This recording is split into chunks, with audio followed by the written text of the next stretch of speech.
Would be live now. Okay, good. I'm going to take this time real quick to ask a couple questions. First, Inferno, do you know, are you kind of caught up on what happened while you were gone? Or No, but I figure we're going to Candyland, so I can roll with it. Yes, I'll do a quick recap because some important stuff actually did happen. And I do have to ask you a couple questions just so you're not unfairly thrown into the situation. Okay. First and foremost, Kid and Hart were that had surgery done on them to successfully remove a conceivably very dangerous magical parasite from both of them that was gained by Kid from Fane, that person that the Kid and Cyber Six and not Lucas fought in that store, and then had been transferred over to Hart. Yeah. It was a tracking parasite that Isaac found and convinced Hart to go see the doctor, and there was a good chance it wouldn't succeed, but luckily for both of them, they were successful, and they no longer have the parasite, which is good. You all went to Candyland. Oh no! First things first. You all went to Finmuki to sell off all the Palladians you captured. You mean those tiny fuckers? Mm-hmm, the tiny ones, because it was, I think there was a knowledge check, but it was quickly determined that you guys had no idea how to go about selling them on your own. But Anna knew that the black market, one of their legitimate businesses, was actually providing animals to all the zoos. Because the black market usually has some legitimate businesses to hide all their money, and that happens to be one of them. So you cut a deal with Finmuki for, I believe, 500,000 clicks, somewhere around 490 grand. 490 clicks. Unfortunately, most of that was then spent on the doctor's bill to removing the parasites. So the doctor's bill was about 300 grand. Yeah, somewhere around there. We still made out pretty well, I think. Yeah, you still actually for picking up a couple of Palladians on a planet, you still made a couple hundred clicks, 1,000 clicks, so not bad. You guys then proceeded to leave for Candyland. Sarah did not go under the valid, though still an excuse, that she was actually testing for her operator's license. And while she had no intention of being an actual operator, having the said license would give her access to their database in case you guys ever needed it. So she's not going. Also, she didn't want to go to Candyland. She just really didn't want to go. I don't blame her. So right now, everyone on the ship is Cyber 6, Indigo. Levine did not go with you guys. She's still recovering. However, she did send Elisa with you, telling her that it would be a nice learning experience. Hart is definitely going. I don't think there's any surprise there. And No. Tessa is tagging along with Anna. Yeah. So, Okie doke. you guys arrived at the planet. You went through the Eye of Zebron for the first time, or at least going through from Zebron's point of view. You arrived at the planet. You docked at a space station that was a parking station that was very empty. You met two people at a security checkpoint. Though you quickly found out that the security checkpoint was not there for weapons or armor or anything of that nature, but it was to prevent you from bringing in glass containers, strollers over a certain size, and most importantly, no food or beverages of your own. Okay.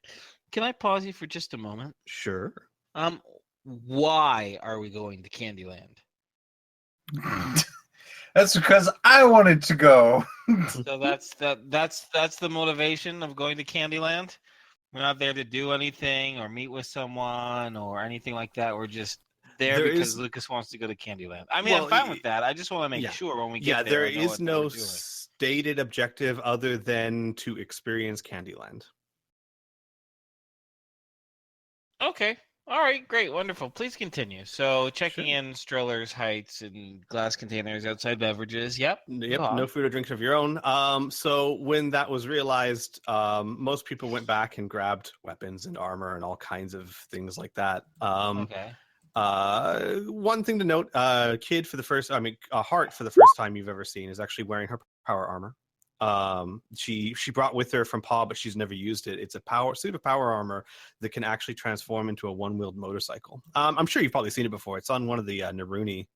Oh yeah. Yeah, that one. And Cyber 6 has a camera around his neck like a tourist. Of course he does. My question for you would be, what would Xavier want to take with him? And you don't have to mention everything, just the important bits. Armor, the light body armor with the force field on it. Mm-hmm. Ion rifle in case we come across candy vampires. My vampire shooting gun. The end. What the fuck? Reaper did I of the call it? Damned. The Reaper of the Damned. Yeah, that's what you called it. I know it is. It earned its name well. I'm oh my godding myself.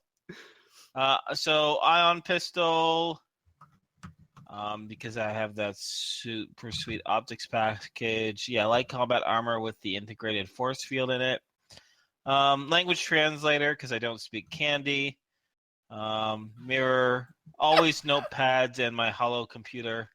And I don't think I'm going to need any fake IDs here. So I think I am good. Yeah, that's what I'll take. Okay.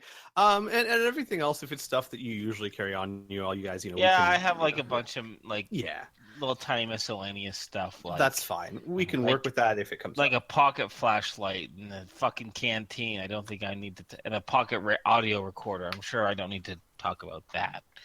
No. So with that, we're good. So you guys are passed through security. I will note as a player, you weren't there, so I'm going to give you a particular note because this might be for your character more than mine. The people at the gate seem to at least generally know what's going on and will probably have some information if needed. Going on about what? Like what Candyland is? Yeah. The particular lines were you're very brave because we tried to pass the checkpoint without MDC and they just said oh, you're pretty brave for just going around with that. So we went back for MDC stuff. So they at least seem to know something. Yeah, what they did is they did talk like they knew what was going on. However, they also said that they haven't been down there in 30 years. Like that, yeah.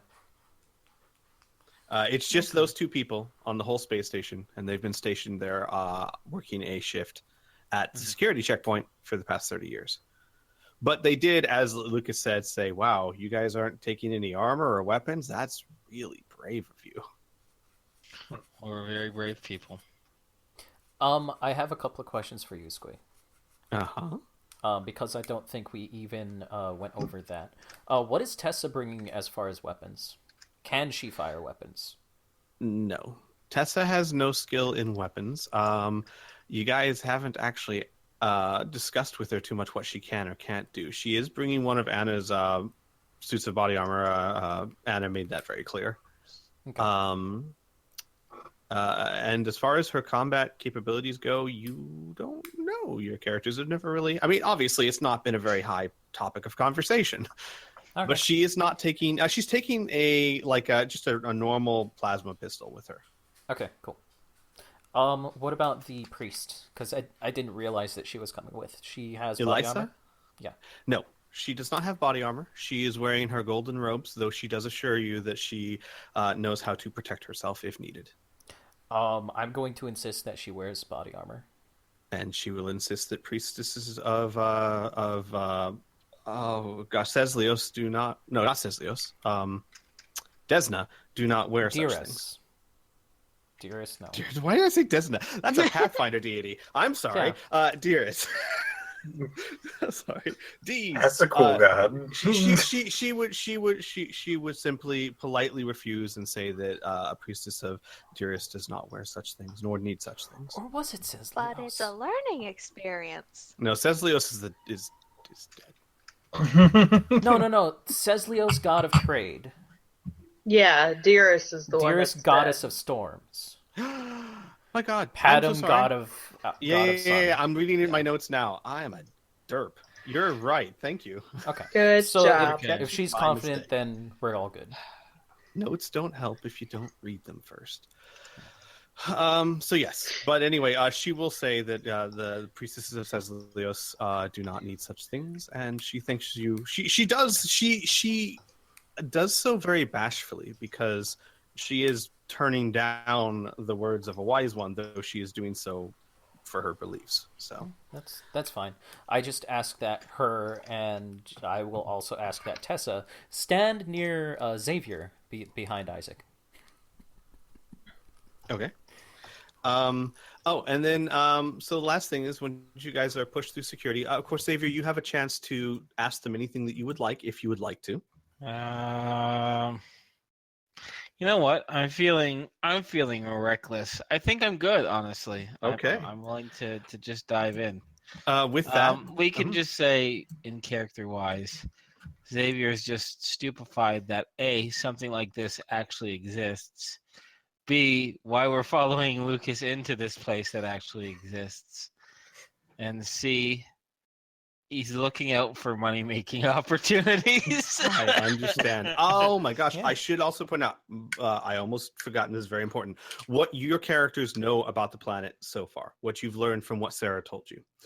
The planet used to be part of a civilization that was a part of the whole greater galactic empire, community. Thank you. Community. No problem. And they were very famous for making candy. They were like the Willy Wonka of that age.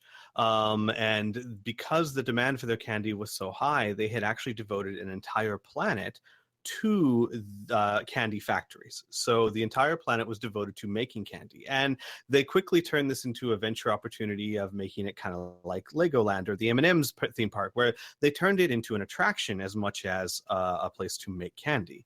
However, that was about 300 years ago. And the demand for their candy fell through. They went bankrupt, and they eventually ended up abandoning the planet and the workers on it, because this race was not exactly what you'd call a moral race. So for the past 300 years, not too many people have been there, so they don't know a whole lot, but a few explorers have been there from time to time. They know that the place is much more post-apocalyptic now than in good running order.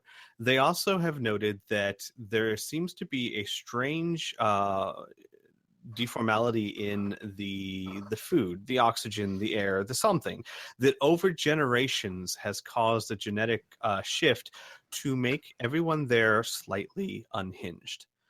They do note that it's a very slow process that has taken generations, but that it is very real and very noticeable. That is what you know about the planet. You are pulled through the checkpoint, and you are led up a gangplank to a about 4 rows of 4 chairs, different sized chairs for different sized people.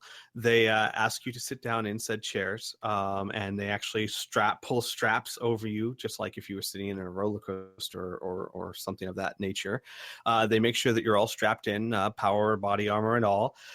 They say good luck and enjoy your time in Candyland, and press a red button, at which point the floor falls out from under you and you shoot downwards all the way to the surface, which Kid made it very clear was screaming a high-pitched scream as you went. Like a very upset cat. Yes. So, what I told him was like Inferno. If you've ever been on one of those Superman rides where you go up and then it free falls for a bit, like that, but all the way from the orbit to the surface. Sorry, what was that again? Sorry, just that last part. So it's like one of those rides, but it's all the way from the orbiting space station to the surface. You're what? Mm-hmm. But won't we go through like the exosphere? Yes, you are actually attached. First, 2 things. You are actually attached to a pole that runs from the surface of the Earth up to the space station and connects to it, and you are surrounded by some form of glass or transparent barrier. Oh. So you can see everything, but you're not. You're not exposed to the elements. Think of it like a super high-speed elevator that you're strapped into that's going through the atmosphere. Mm-hmm. So you're still falling at terminal velocity, but you're not burning up and all that good stuff. Terrifying, but safe. anyone who has, I know Isaac, I know you do. If anyone else has, does anyone else have any sort of engineering skill? No. What I kind of have- engineering? Anything that would deal with structural integrities, building materials, things of that nature. Horsemanship. Horsemanship. Close, Lucas. Very close. I'm gonna have to pass this time. Making balloon animals and monsters. Isaac, don't you just have like a general Yeah. electronic engineering or something like that? Roll me that, please. 61 out of 64. Okay. After a few seconds, as you realize what you're writing down, and you realize that this steel structure that your ride is attached to travels all the way from the surface of the planet up to the orbiting space station. Your engineering skills is enough to know that this is in and of itself a remarkable feat, because most materials, even most MDC materials that you're aware of, would not be able to handle the structural stress of a pole starting from the surface of a planet and connecting to a ship orbiting a planet while rotating at the speeds planets rotate. Most of them would shatter at such centrifugal force. This seems to handle it without a problem. Yeah.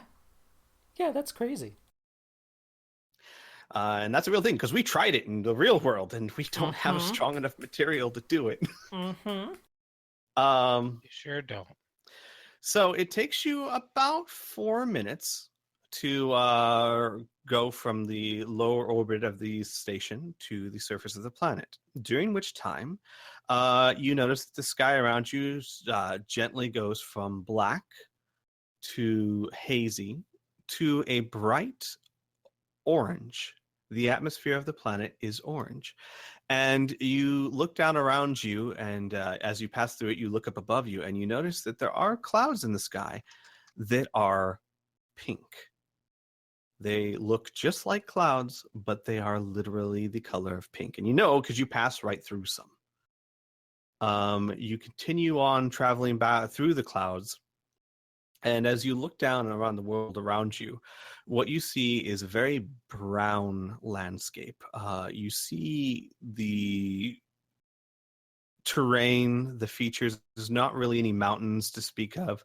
Most of the world is for the more or less flat. There's hills and things of that nature, but most of the topography that you see, the geography that you see, is fairly flat. Not a lot of canyons, not a lot of mountains. There are rivers flowing through that you can see into lakes and to even oceans, all of which are the same color as the clouds, the pink color, which I don't think any of you need to roll for, is very odd. Because I'm sure you've all seen Kool-Aid and things like that, but you've never seen an entire ecosystem have not water or a liquid that is not the color of water.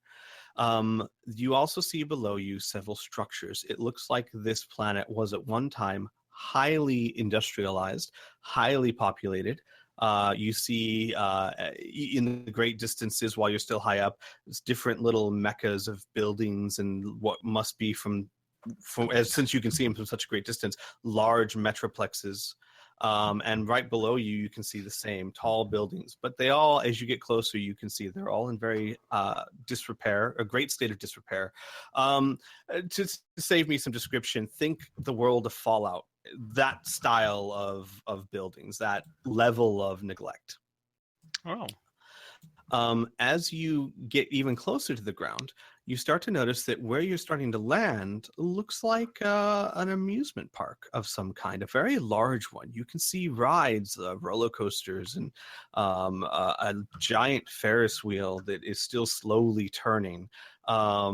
You see little shops and stands. You see little walkways around it. They all look old. They all look a little rusted, but as you start to get close, as you get to the point where you start passing the top of the Ferris wheel, you can tell that it looks old. It's not well painted, but it does look well maintained. It doesn't look like these things are about to fall apart.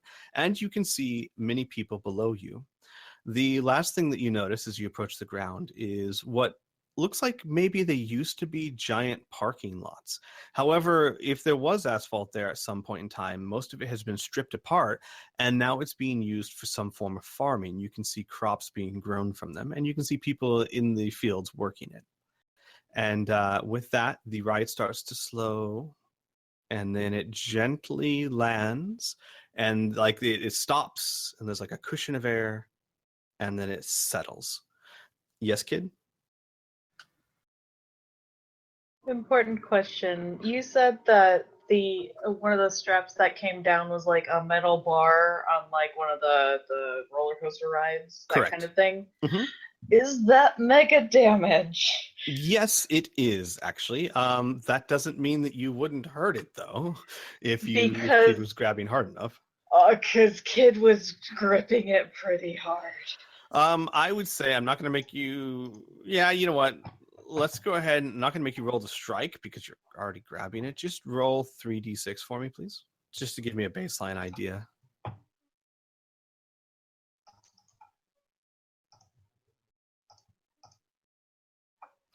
All right. That's actually not a bad roll. So there are now deep grooves. You haven't like broken through it or anything, but there's probably inch deep grooves along the sides of it where your claws dug into it.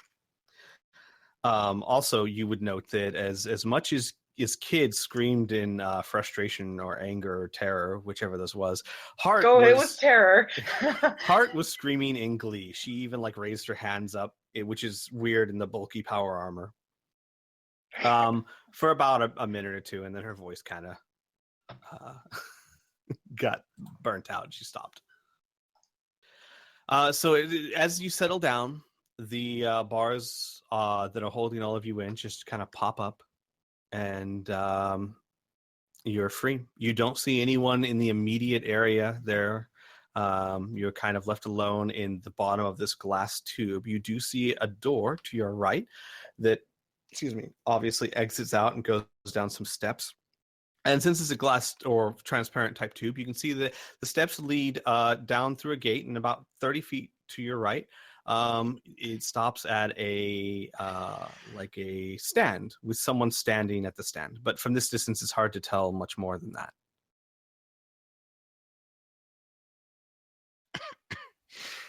Okay. Xavier will kind of look around carefully, kind of make sure everything is still on him from the, we'll call it a very unique ride down, as he'll look over to Lucas and kind of give a bit of a smirk and say, well, we're here. What?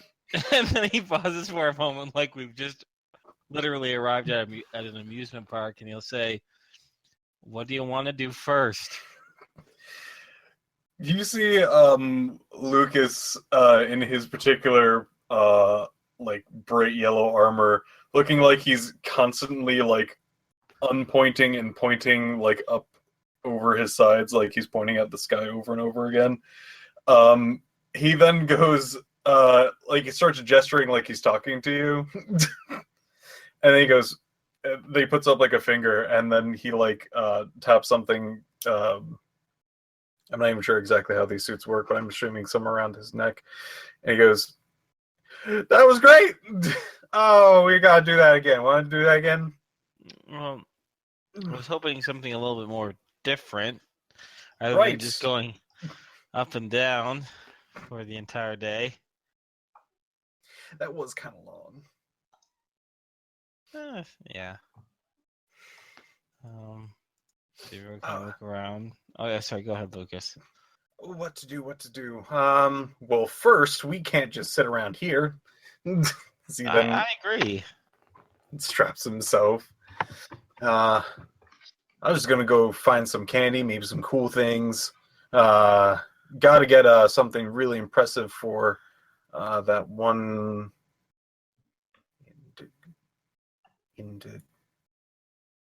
That one lady that does the punching, I think. Indigo. That's the one. Oh yes, I don't know if I mentioned that or not. Indigo is staying on the ship to look after Levine, but she did ask if they come across anything that helps with punching, unarmed melee combat. Be sure to pick it up. And I gotta get a lollipop, and Why don't we just start at the gift shop? Is there a gift shop? we get cool hats. Yeah. Sure, there's a gift shop. You think there's not a gift shop on this entire planet? If there's one gift shop on this planet, we're going there. we're going to go halfway across this world for that single gift shop. He like stops laughing and then like thinks to himself seriously. Anywho, let's freaking start moving. Yeah. Can't just get candy by sitting around here. Jeez. You hear Hart cheer behind you wordlessly. Oh my goodness. Kid finally releasing their claws from the raised bar, just kind of shakily moves out of the car and just sort of like kneels down on the ground and steadies themselves for a moment, breathing heavily. As you do that, Lil, who has been clamped around your neck like a death grip, relaxes finally. They're both just small balls of tension. Let's see. Oh boy. I guess we should probably ask for maybe like a little map thing, or just go off in a random direction. Guys, we got to remember where we parked. Xavier kind of looks around a little bit, and he's right now he's kind of looking for any sort of landmark, Squee, something to distinguish this place. So I can be like, oh, it's the second striped cane to the left or something like that. Like, Sure. when we look around, what do we see? Well, a couple of things. First and foremost, it's very easy and apparent to see the glass tube that shoots upwards, and it's very clear that at least in this area, and you didn't see it on your way down, this is the only structure like it that you've seen so far. Okay. Off in the distance over to your right, you see the giant Ferris wheel. More directly in front of you and closer to you, you see what looks to be some form of defunct bumper cars, though it's very large. It's indoor. You can see it through windows.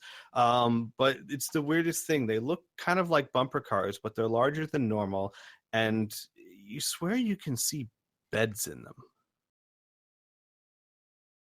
Other than that, you see a bunch of rundown buildings, smaller shacks and buildings of that might be shops or houses. It's too hard to tell where you're from, but they're not very tall.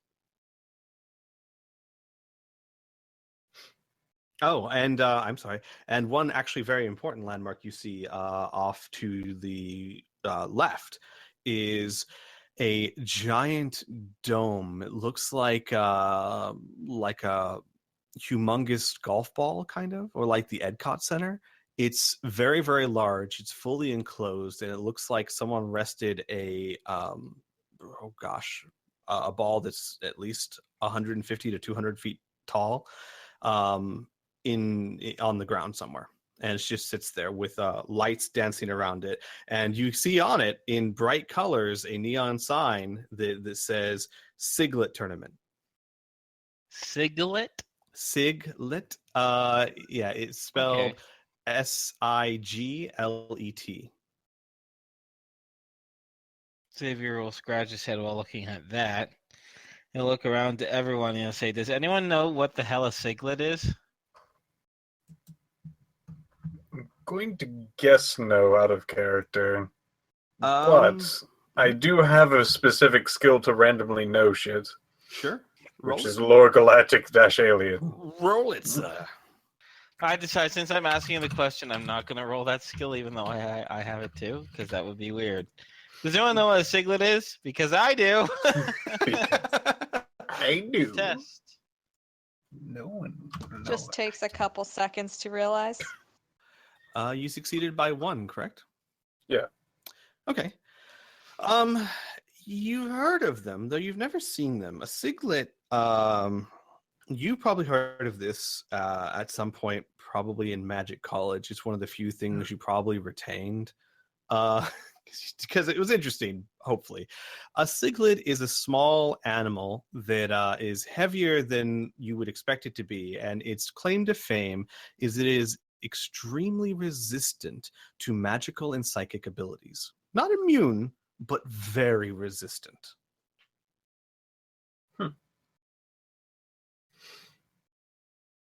I don't really know anything about the tournament, but I do know things about Ziglets. Like, they're really hard to murder with mind bullets. And magic.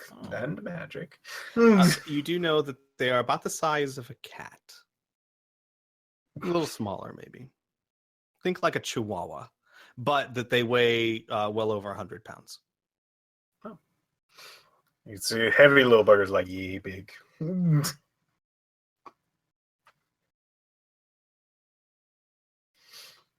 Anywho, geez. Just mind bullets?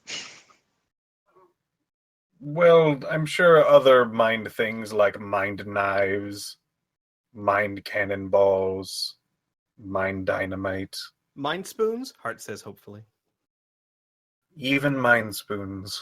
Isaac, can you do mind spoons? I don't know. Haven't tried. Shoe nods at you. Gotta get some bendy spoons for you guys. Anywho. Freaking, I'm ready to go just about anywhere, but before I do that, does anybody want to go anywhere specific? Because I will just go off in a random direction, to be completely honest. I'm just following along. Xavier's gonna look around and he's gonna say, "I'm gonna be honest with you, Lucas. I would just be going off in the random direction anyway. I kind of have no frame of reference for this crazy place, so let's just screw it." You said there were 20 people around, Squee? No, there are plenty of people in your general vicinity, but there's no one in the glass tube. Oh, okay. And there is one door leading out to your right that goes up to a stand of some sort where there's someone in there, but from this distance, it's about 30 feet away. You can't tell much more than that. Squee? Oh, there's someone in a stand? Mm-hmm. Oh. Like a booth of some kind. Yes, Isaac? First off, we should probably go talk to that person. Second off, I'm going to take out an item. It is a legendary universal compass.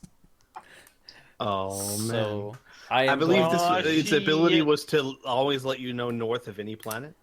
Yeah. Hold the top and bottom left buttons when reaching a planet. After 10 minutes, it will always point true north. Nice. Okay. Going in free. So we could even say that you did that on the ride down, unless you want to say you didn't do that. That sounds good. Okay. You know that true north is directly to your right. So if you were to go to the person in the booth, that would be, I mean, it's not perfectly aligned with true north, but that would be the northward direction. The Ferris wheel is to the north. The giant ball with the Siglet tournament sign is to the south. Let's go talk to that person. Maybe they can give us a map. Yeah. Kid doesn't say this Yeah. out, but I'm suggesting it. Mm-hmm. I'm going to find the prettiest thing on the map, point it, and go that way. Okay. Tessa try for this the phone. first time, points towards the person in the booth and says, unless you plan on breaking out of here, I think that's really our only option right now. Lucas stops. That sounds like a challenge. What? No, that wasn't a challenge. Anna, tell him that wasn't a challenge. Please Kid don't gets challenge up. the glass. Yeah, Kid gets up shakily and says, "Don't tempt me," and starts towards the booth. All right, wasn't a challenge. So as you guys approach the door, it slides open rather slowly and squeakily. It's apparent this door has not been opened in some time. It opens automatically at your approach, but it takes it a while. And once it opens enough for you guys to fit through with your body armors and the like, you walk the 30 feet or so down the stairs and down the pathway to the booth where there is an elderly gentleman. He's probably in his late 50s. His hair is mostly gray. It's a bit peppered. He has a mustache that is curled up on the tips, and he's wearing a red and white striped vest with a straw hat. And he says, "Tickets! Get your tickets here!" Squee. Mm-hmm. I have failed to mention something in my item list that's very crucial. Okay. I would like my hidden stick. I'm sorry, your what stick? The one that's in the dice box. The hidden stick. Yes. Got it. My hidden stick. You know, the dice. Yeah, the dice. Got it. That is okay. Good to note. You see the gentleman has a giant wheel of what looks like purple paper tickets. God, I want one of those tickets. How much for the ticket? Well, it's a barter system, sir. New to the planet? Yes. Extremely. I could tell. People that come from there are always new to the planet. Well, then, you're in luck because everything here runs on tickets. You need a place to stay, tickets. You need food, and you need food. Tickets. You want to buy pretty gifts for your girl there? He says, looking at Isaac. Tickets. Here's the shapely one. Oh boy. Isaac smacks you on the back of the head. Gently. Not enough to, like, rattle you, but you're in MDC armor. He falls So flat on his face.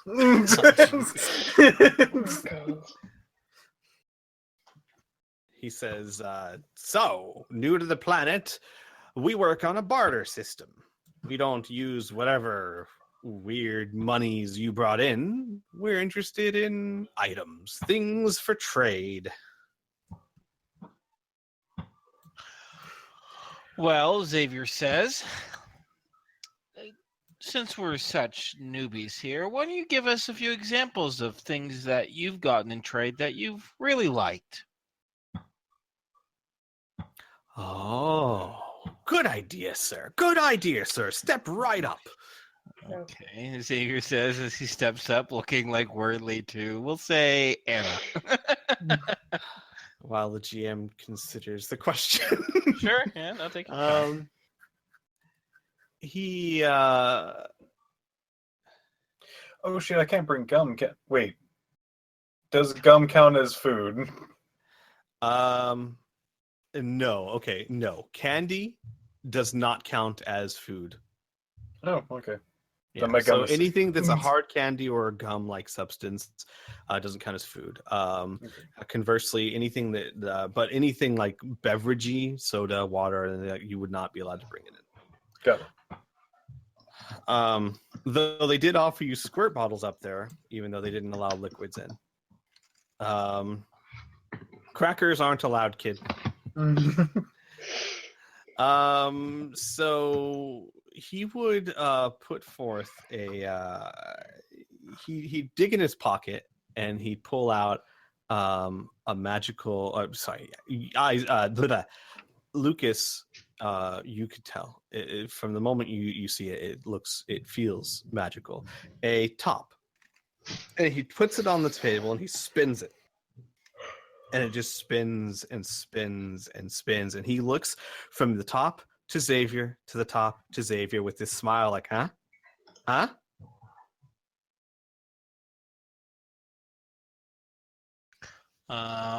Xavier will quirk an eyebrow. Isn't it grand? I got that in trade. A lot of tickets that got.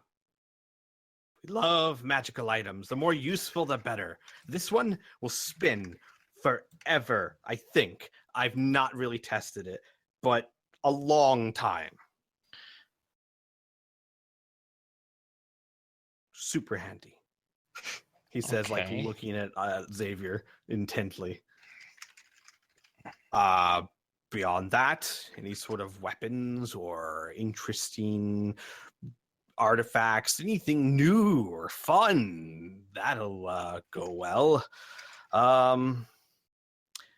any food or drink, if you somehow manage to smuggle it in, we pay really well for that. But that hasn't happened in a long time. And he like elbows no one next to him.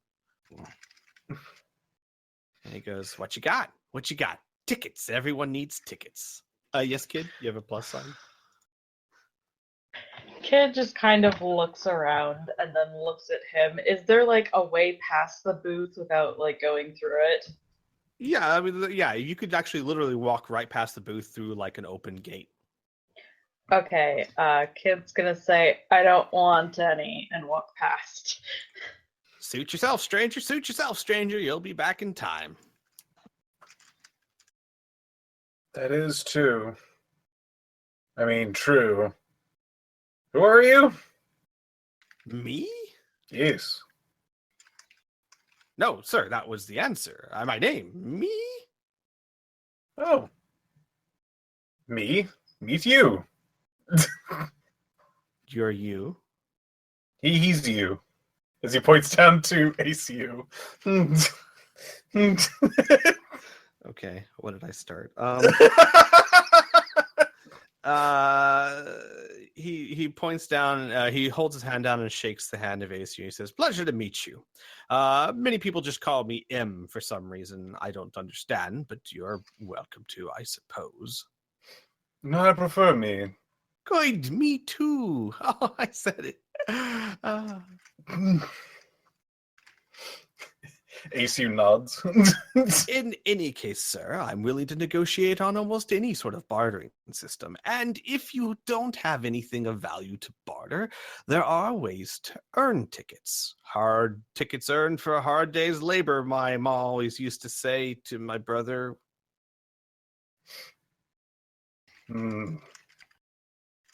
I would like to buy some tickets, as he pulls out a high-quality wallet and slams it on the ground. The ground? The ground. He'll look at you and he'll say, "Excellent. Could you pick it up and put it on the counter here so I can take a look at it?" Oh, sure. And as he pulls out a second one from his his suit and puts it down on the These are just high-quality wallets, right? It's just a high-quality wallet. There's nothing inside. It's just a wallet. He'll pick it up and he'll look at it. He'll look it over. Roll me a D100, please.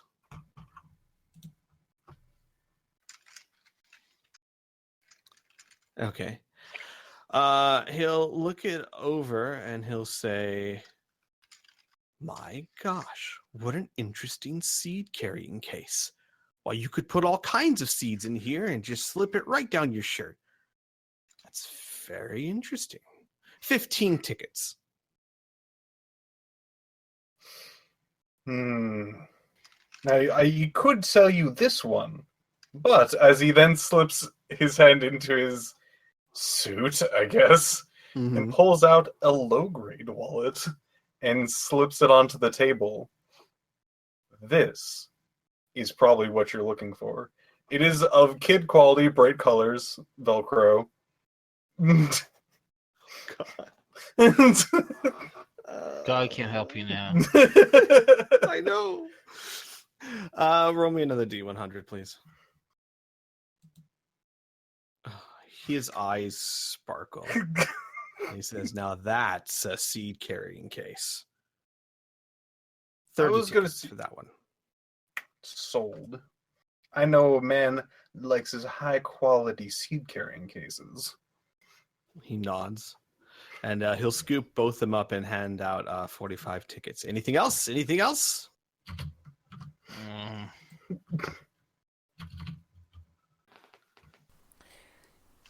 Isaac will go up to the counter, reach behind his backpack, or reach behind his back, and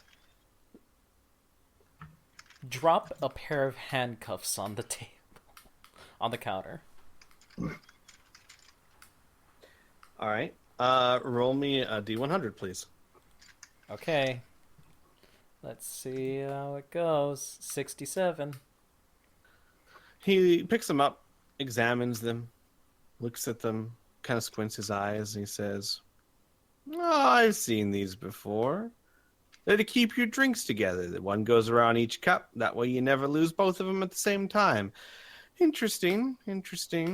Not very useful, but I'll give you 5 tickets for it. Okay. He'll hand over 5 tickets. Okay. Anything else? Anything else? Everything else. Don't mind me as I just quickly look over my fucking. Sure. I don't know if absolutely. I want to give up anything. I was talking to Spiral today at work, saying how players are just notorious hoarders. Mm-hmm. That's true. I don't want to get any of this stuff for some stupid tickets. I know. don't I even do the what they same thing do. for Al. Like, there's like a laser scalpel I haven't used in years. I'm like, but I might need it though. I will put one more thing. Okay. A laser distancer. The most It's- powerful artifact. It also has an alarm, a calendar setting, a time setting, and can it is a laser distancer. Up to 1,000 feet, if I recall correctly. Roll me a D100 and subtract 15 from it. Okay.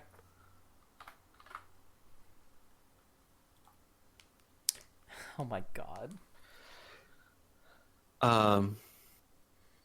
He picks it up and he turns it on and he looks at the dot that it creates.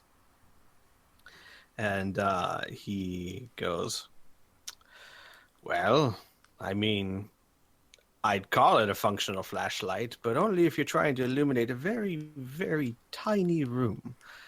Lucky for you, we happen to have a few tiny rooms that need illumination. I'll give you 3 tickets for it. I'll keep it. I'll Your take loss, it my back. friend. Your loss. I am such when it comes to items at the moment. I'm like, You know what? Not I'm not anything giving. on I'm not. me. I've decided. I don't want to give up anything. I'm gonna take my chances. If I really need to, I'll come back to the booth. he's Who knows? We Oh, might Paladin. find something out there.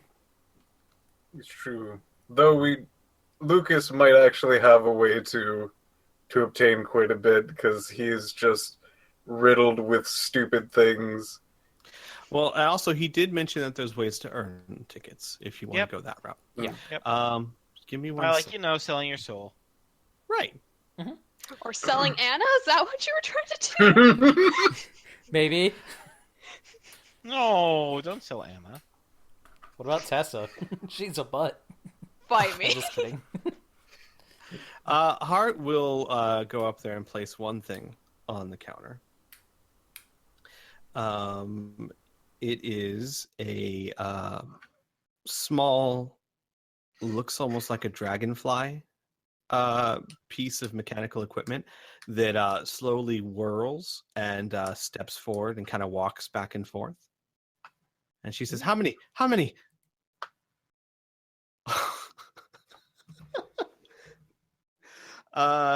He looks at it and his eyes widen almost as much as when Lucas placed the wallet down. And he goes, "That's the coolest back scratcher I have ever seen. 25 tickets, young miss." And Hart giggles and takes the tickets. So he goes, "So no one else? That's fine. Not everyone's up for bartering. I know I don't like to give away my stuff. There Yes. are 2 ways to earn tickets that I have in mind, just for people like you. One, you could work at the stands as game hosts. You just go up to the stands, ask who needs help, and I'm sure they'd be willing to direct you. Or, if you're the more adventurous type, there is a Siglet tournament coming up, and we're always looking for newbie teams." Okay, Xavier's gonna say, what exactly is involved in this Siglet tournament? What do you do in it?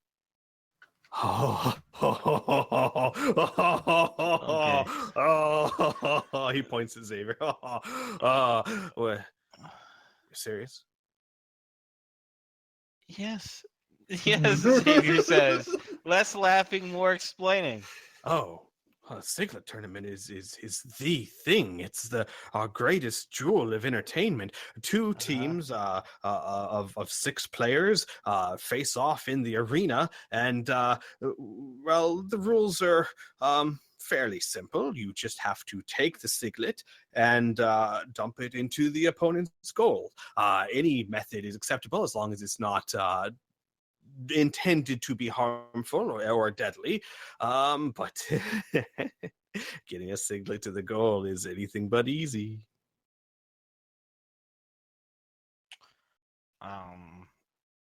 So it's like Powerball in a way, like scoring goals.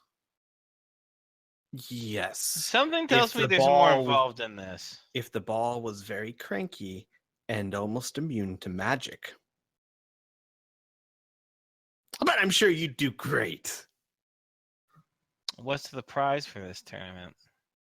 Well, he kind of taps his chin. I remember the grand prize being a hoverbago. Oh, right, you're new. The top of the line vehicle, big, great for travel, very roomy, nice vehicle. A second and third place. I don't know this year, but I know last year it was several hundred tickets for third place, and quite a bit more for second. And there's, generally speaking, only about 4 teams, so the chances of getting something's pretty good. Well, what do you have to put up an entry fee or something like that? Well, no, I don't. You just have to be willing to play the game. I'm sorry, sir. Unfortunately, I don't exactly know the answer to that question. I suppose you'd have to inquire within. I know that newbies can form a team, but I've never actually been a Sigil player myself. Oh, I see. Okay.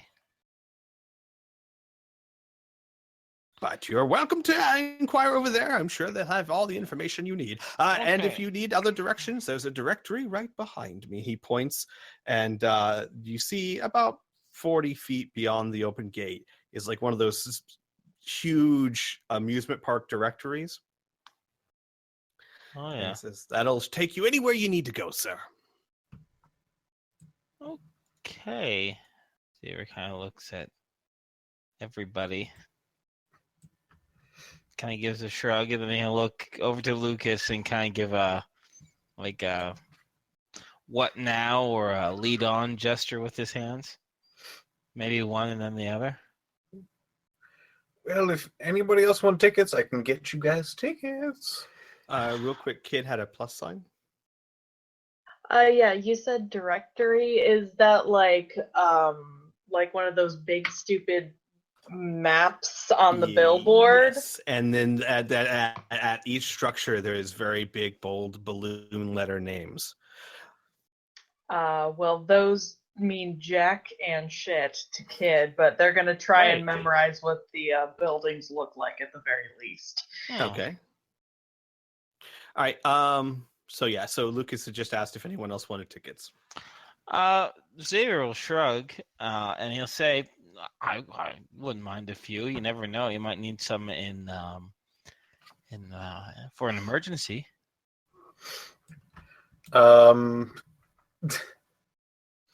Lucas thinks for a second, goes, I just got the thing.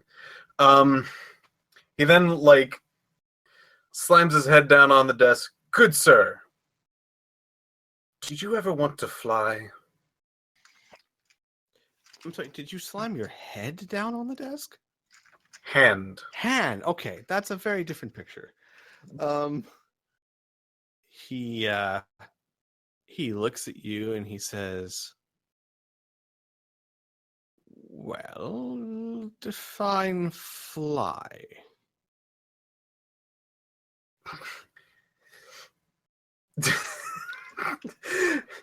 He looks at him and goes, like not on the ground. I do that anytime I sleep in my bed, young sir. But would you want to be above your bed, without your feet touching anything, nor any other part of your particular being other than maybe your clothes? And this thing that I shall be selling you. Okay, I'm interested.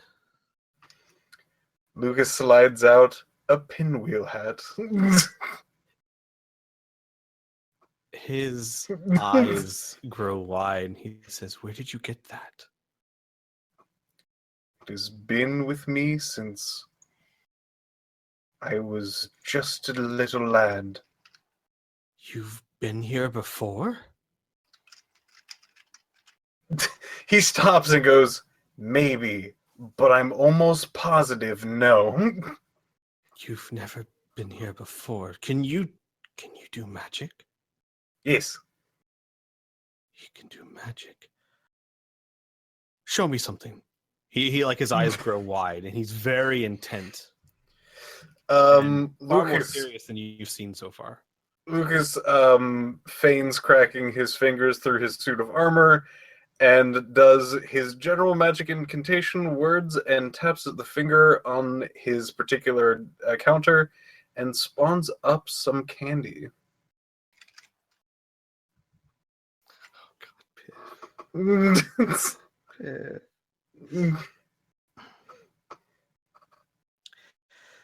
All right. I just want to point this out, Piph, just so you're clear. I had planned this out weeks ago. Just want you to know this.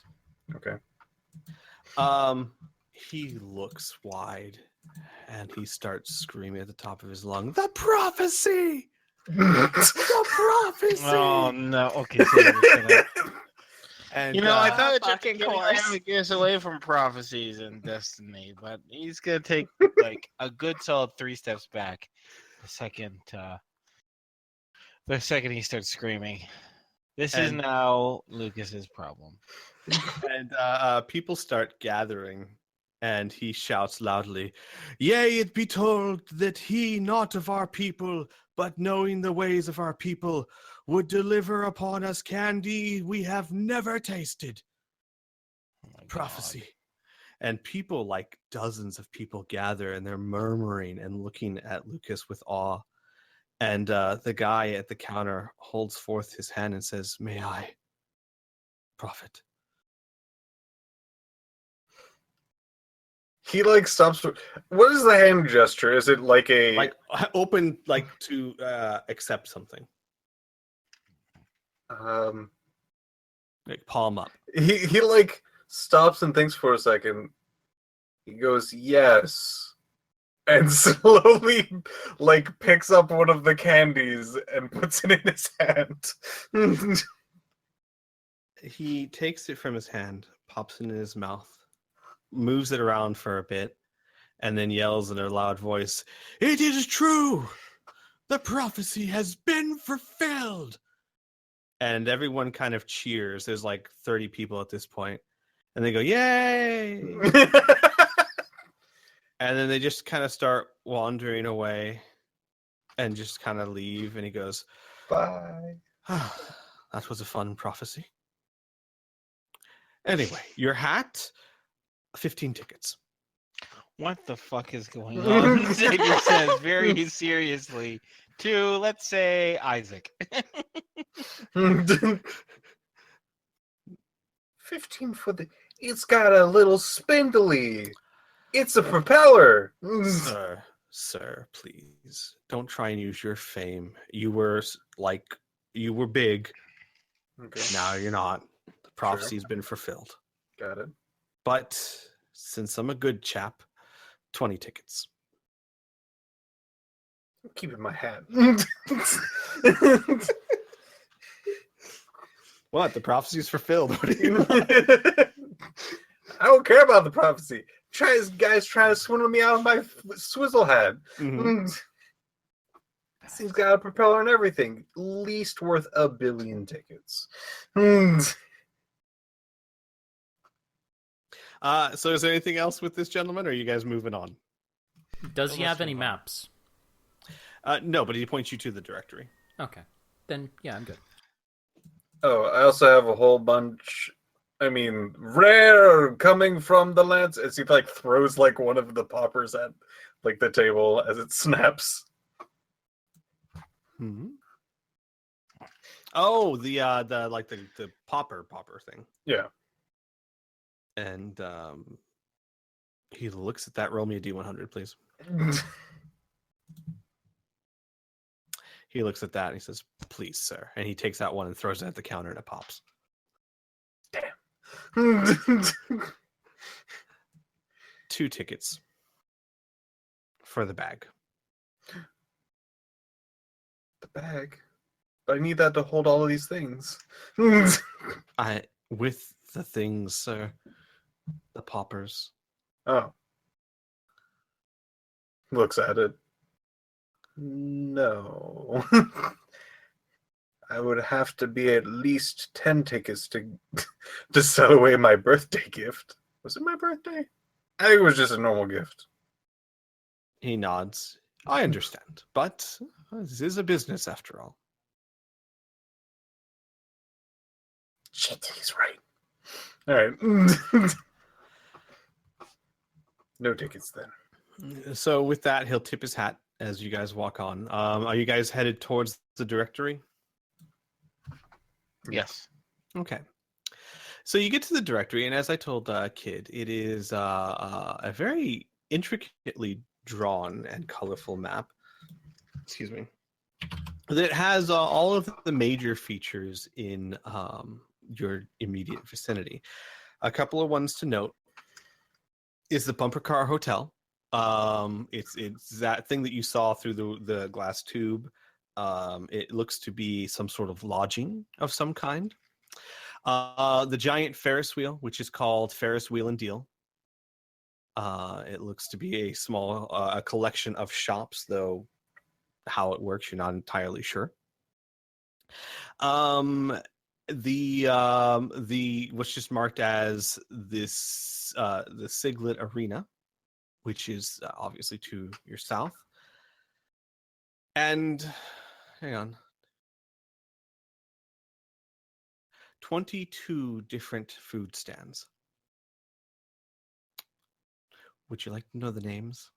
No, we won't do that to you. I have them all listed. Then yes. Buns and Roses. The Oh my God! Okay, They might be gyros. Never mind. Stop. Nickelback House, Bowling for Soup, Green Bean Day, Cake, Fruity, and the Brofish. Foo Fighters, 30 Seconds to Mars Bars, Meatloaf, ZZ Toppings, the Jackson Pies, Limp Brisket, Flan Halen, the Feasty Boys, Fleetwood Mac and Cheese, the Peach Boys, Red Hot Chili Peppers, Offspring Rolls, Motley Stew, and Lincoln Pork. Lincoln Pork. You killed I me. should I am know dead. better than to drink at this moment. First of all, Squee, did you seriously make up all those by yourself? I had fun. Okay, first of all, out of character. This is all out of character. I am both impressed and horrified. Yep.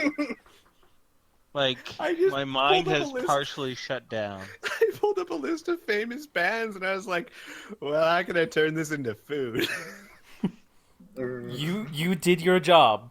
Well done. I admit I had far too much fun with that. But yes, that's basically what you see of interest on the map.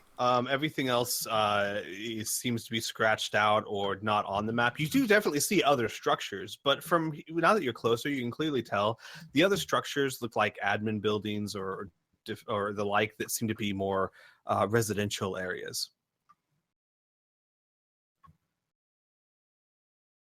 Okay. Neat. What would you guys like to do now? I don't know.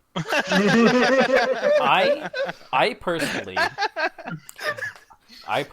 am very interested in that tournament.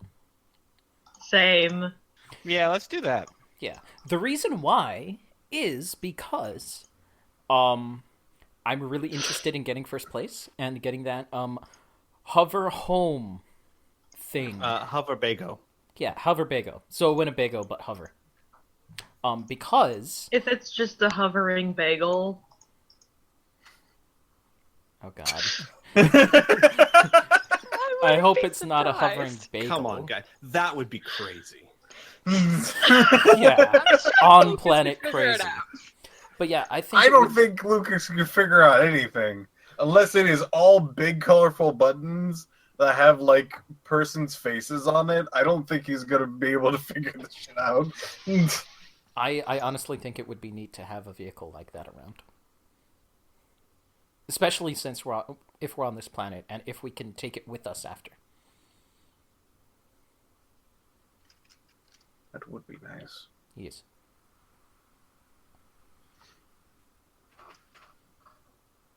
All right. So you guys want to head towards the Siglet Arena? I would like to. Yes. Okay. So you guys will you start heading that direction. It's a good mile away or so, probably a bit more than that, because you could definitely see it because it's a huge structure. But it takes some walking. And as you walk, you begin to see a bit more of the amusement park around you. You begin to pass some of the food stands.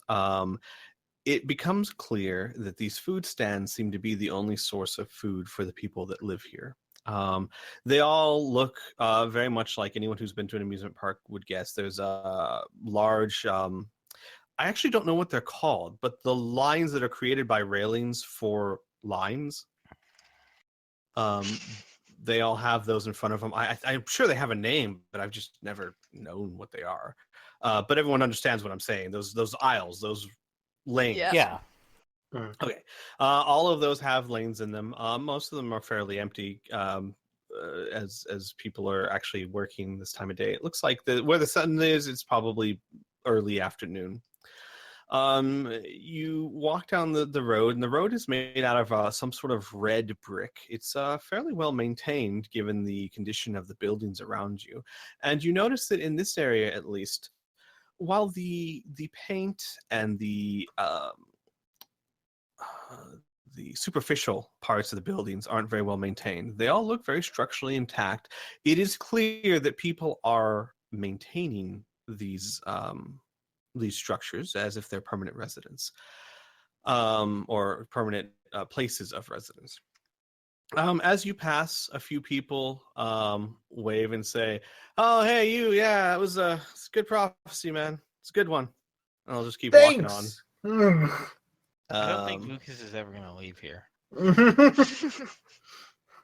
And Find his home planet? you actually pass by a few game stands, which are things like toss the ring or get the fish out of the water. The prizes do seem fairly interesting. There's some that are stuffed animals. There's one that you pass that looks like it's some form of like hand grenades. Like real live hand grenades are posted up as prizes. Okay. Is that in between the stuffed bunny and the stuffed thing that looks like kid? No, it's actually a different stall. The stuffed animals. There's lots of them. Those were the ring tosses. This one, which is it's basically like a shooting gallery. You take a pellet gun and try and shoot different targets. It has up above it, like if you get 5 targets, you get an acid grenade. If you get 10 targets, you get a lava grenade. And that's all that you see right there. It's only just those 2 prizes. Neat. And as you pass them, they all shout out, play, step right up, play 1 ticket only, try your luck, 1 ticket. And they're all and there's many different types of stands. I'm just pointing out the ones that catch your eyes for being more unusual than most.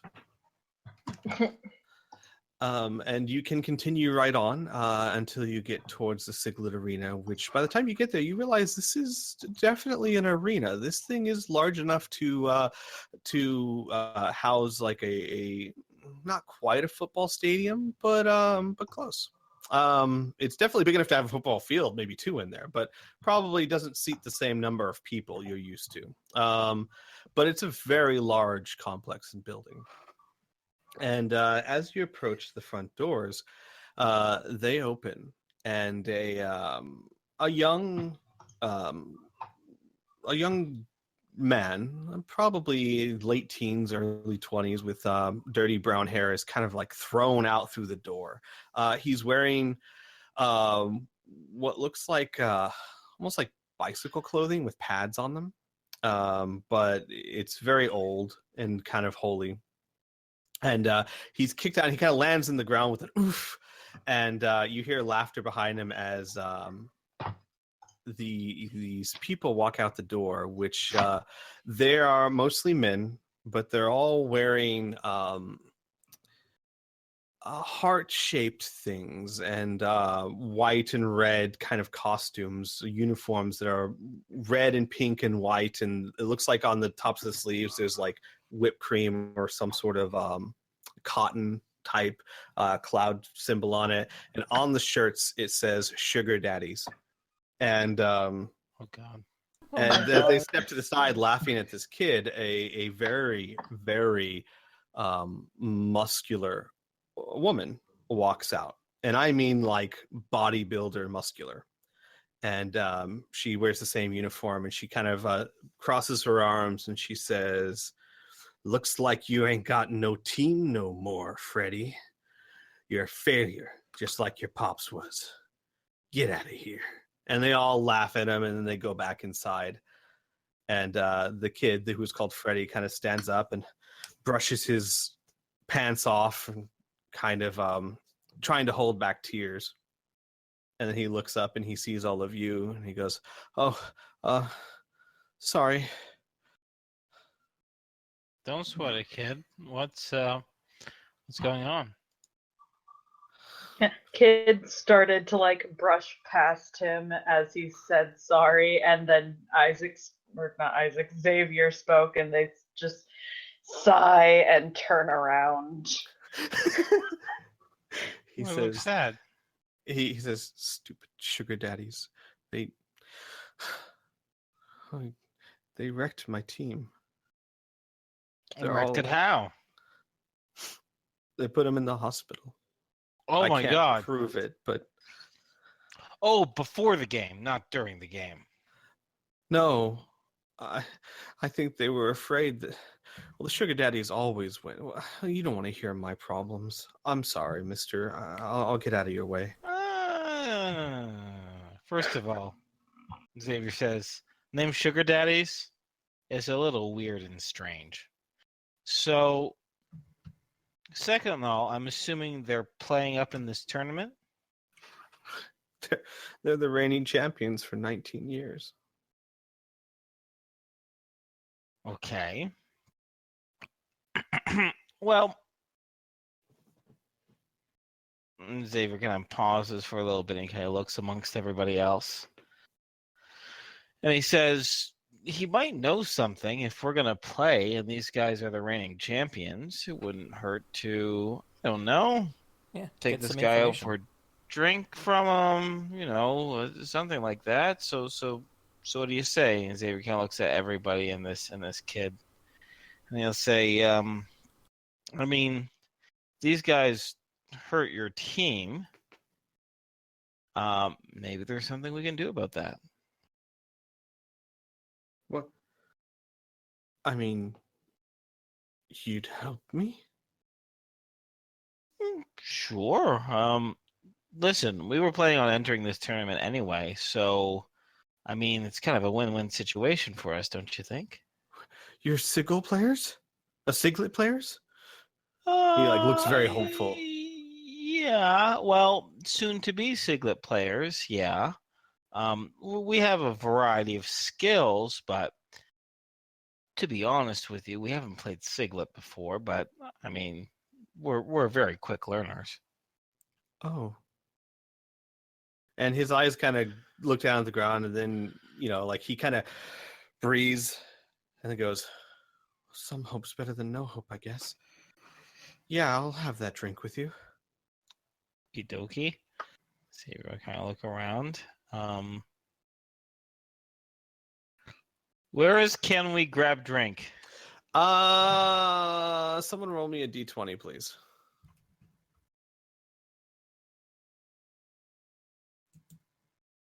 All right, the closest thing to you is Nickelback ribs.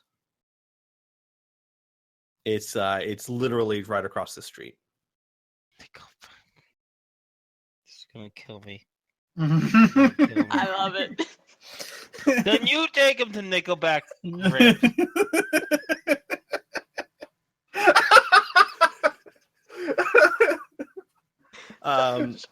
So you guys approach, and you see the place is pretty empty. It has outdoor seating, and it's one of those ones where you it's got the aisles for the line that goes straight up to the window, and there's people at the window that you take the order, they give you the food, and then you eat outside. There's absolutely no one there at the moment, and you can just pretty much approach from any direction.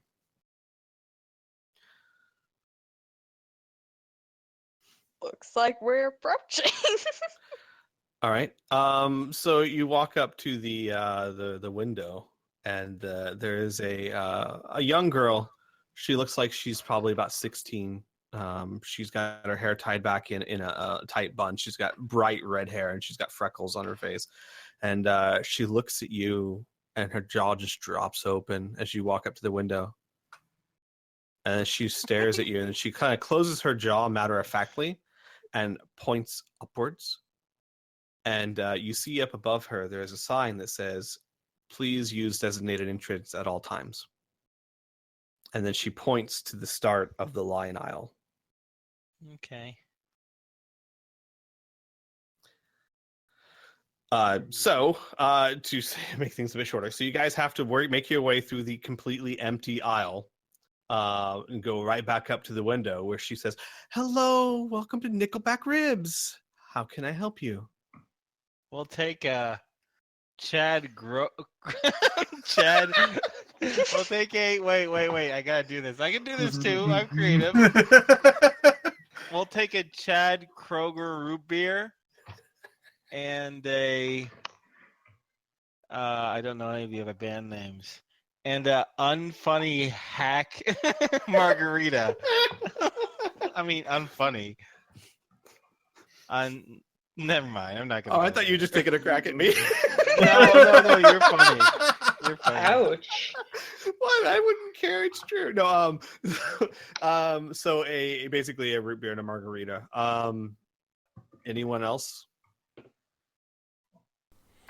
How?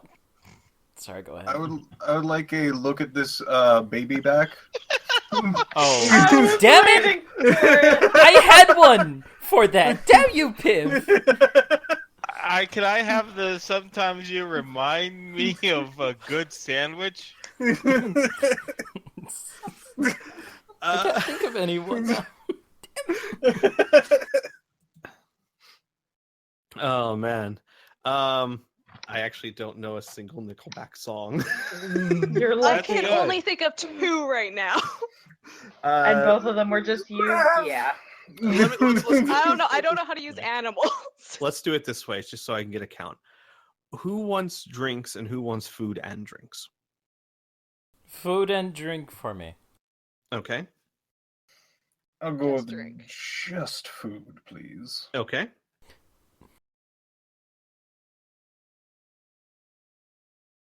Okay. Who else? What do we got?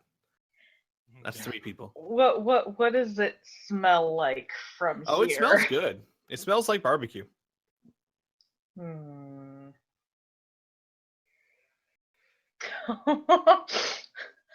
Oh boy. Kid's gonna kind of like tug on Lucas's sleeve and go, "I'm hungry." What would you like? Food. To look at this baby back. Damn it. Okay. Kid, do you want drink as well or just food? Just food. Okay. Who else? Oh, Xavier, you got 2 drinks, right? One for you Yeah. and one for the kid. All right. That's gonna be really, really confusing, Squee. I'm telling you that right now. What's going to be confusing? Oh, right. For the Okay, kid. I'll start calling. I'll call him Freddy. Which is his name. Okay, so is anyone else get anything else? Kid would briefly ask if there's any seaweed but I'm doubting that's going to yield much result. Well, no, not here, but um, there's another food stand down that way called Offspring Rolls that probably would have seaweed. Oh my god. That's more of their theme. That'll be 18 tickets, please. There's a lot of tickets. How much for my order? For the look at this baby back? Yeah. That's 3 tickets, sir. Okay, so it's 6 tickets total for me. Got it. So everybody else have tickets? 12 more tickets, please. So everyone else have... I'm paying for everyone, aren't I? I have 5 tickets. I'll put in 5 tickets. Hart says that she'll be right back and actually transforms into her little motorbike and scoots off down the road. I'll pay for it. Let's see. 1, 2, 3. Oh boy. Fuck. Freddy, who's standing next to Xavier, goes, "Are you guys visitors here? What's they called? Tourists?" Yes. Oh, that's why the faces. Yeah, no, food's 18 the most expensive on thing. the nose. He looks very impressed with himself. She takes them and says, "Thank you very much, sir," and starts preparing your food. And Freddy looks at you guys and he says, my old grandma said that there's a saying back from the ancient times. Don't quite understand what it means, but it goes something like, they kill you with the food. They don't actually hurt you. The food's actually delicious, but it somehow means it's very expensive. She says that's just tradition.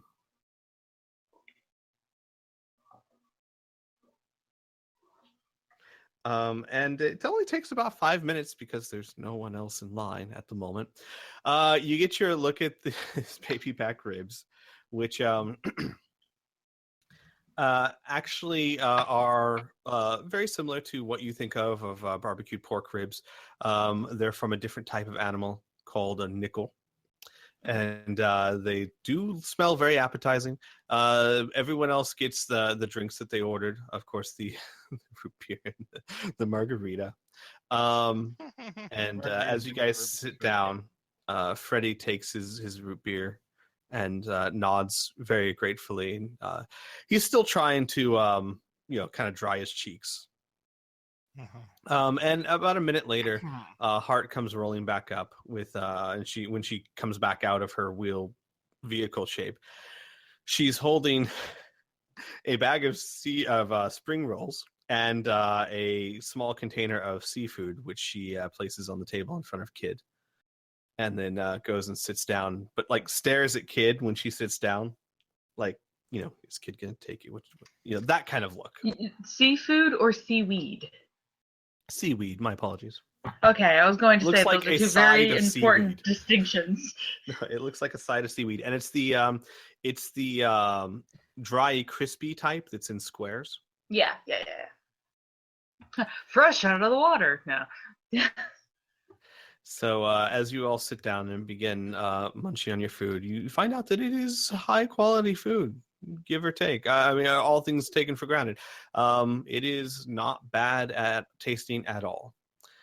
And as you discuss, or as you eat, Freddy tells you a little bit more about what he's dealing with. He says, Excellent, because I was literally going to say, okay, start from the beginning. Yeah. So, boom.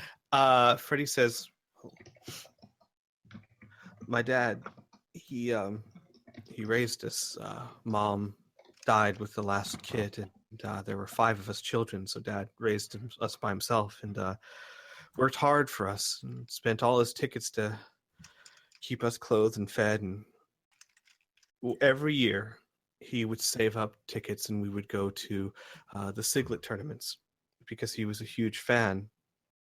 And he hated the sugar daddies. Every year they would win and they're good. They've always been good, no matter who's on the team, but they're just so unsportsmanlike. And he always hated watching them win, and every year it would break my heart because he would go there with the best of hopes, and then he'd see his favorite teams lose, and he would just get quiet on the way home, and I knew how much it meant to him.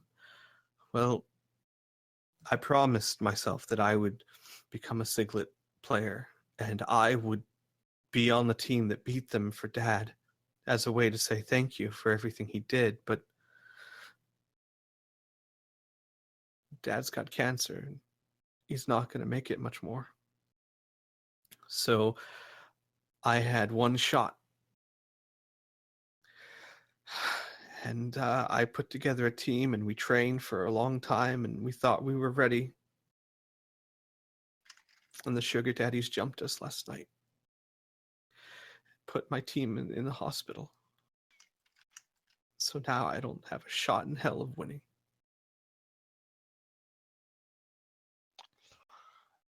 Okay.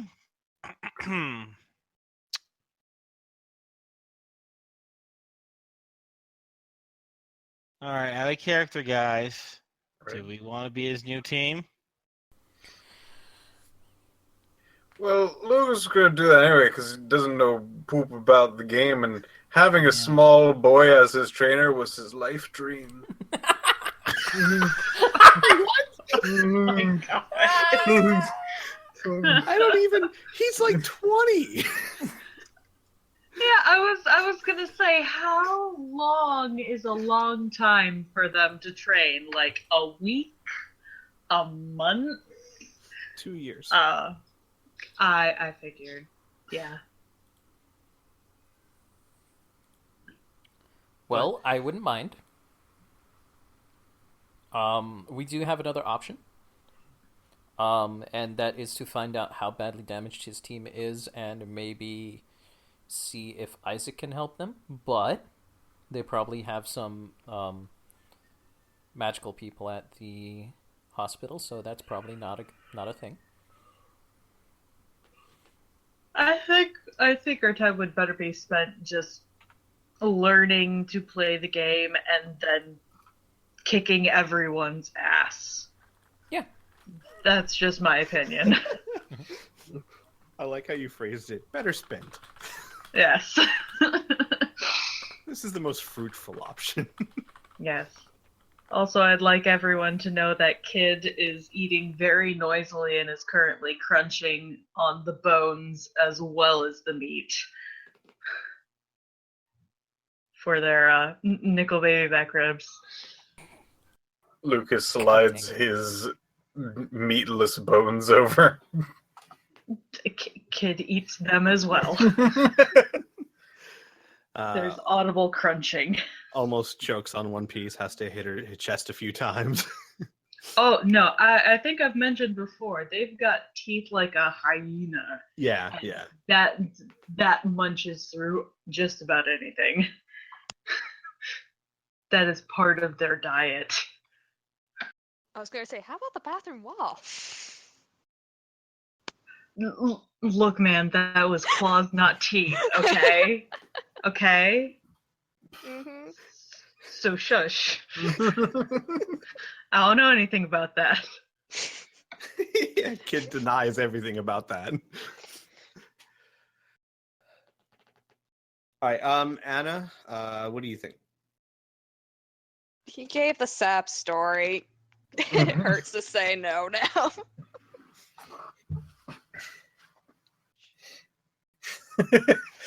I know Lucas in his mind, he's going like, that's a pretty good story. Too good. Oh my God. Mighty suspicious about the whole cancer, Dad. But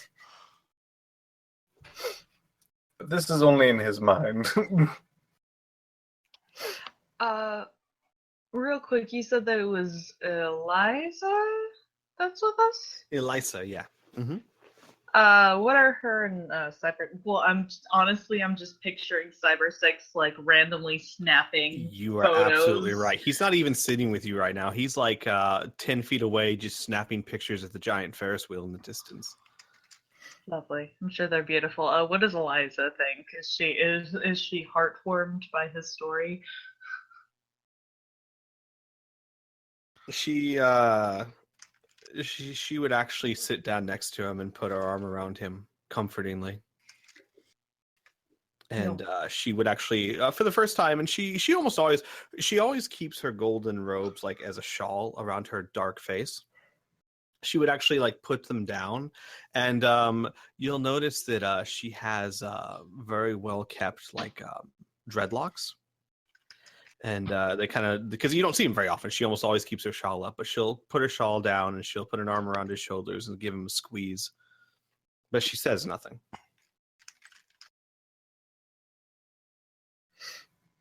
So yes, out of character, I'm all good with this guy being our moderator. I don't even know what coach. Sixth player. If he How is many a players are player, we supposed to have? 6. There's a team of 6, correct? I was gonna say if he is a player, we're gonna have to be very clear about the whole like winnings thing.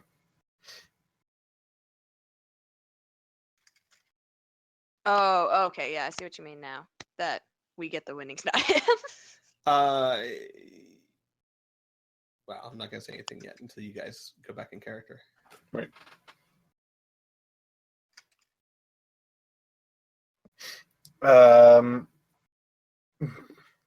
Luke is finishing how I guess his helmet's down at this point. Finishing licking his armored fingers from barbecue sauce. He goes, "Alright. So, we do have a lot of people here. We could finish out a team, but I don't think any of us are really that knowledgeable or trained in this thing. So your plan is to generally like kick us up to snuff, or is it like a you want us to go over and somehow revive your teammates from whatever the sugar daddies did? Do you know any spells that will make them less of a coward? They refuse to play. And I can't say I blame them after the beating they took. I can't play. My team has been disqualified for medical reasons, and I can't just join another team as a player. It's not allowed. And I'll be honest with you, the tournament's in 2 days, and if you've never played before, I don't know what kind of chance you have, but I can coach you. I can teach you how to play.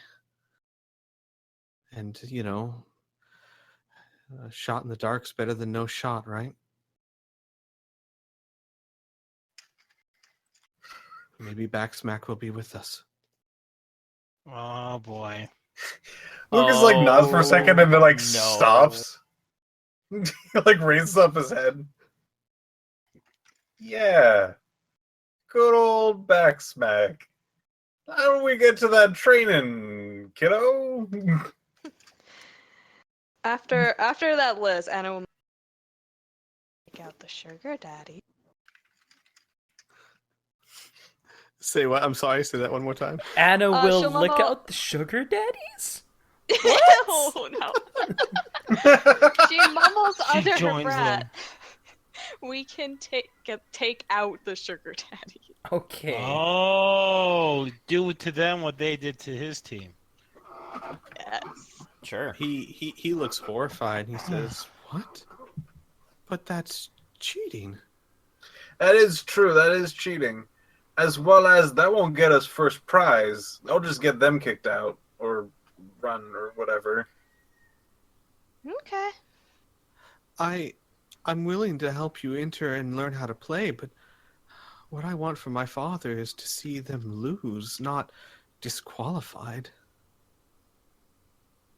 Dying is like losing.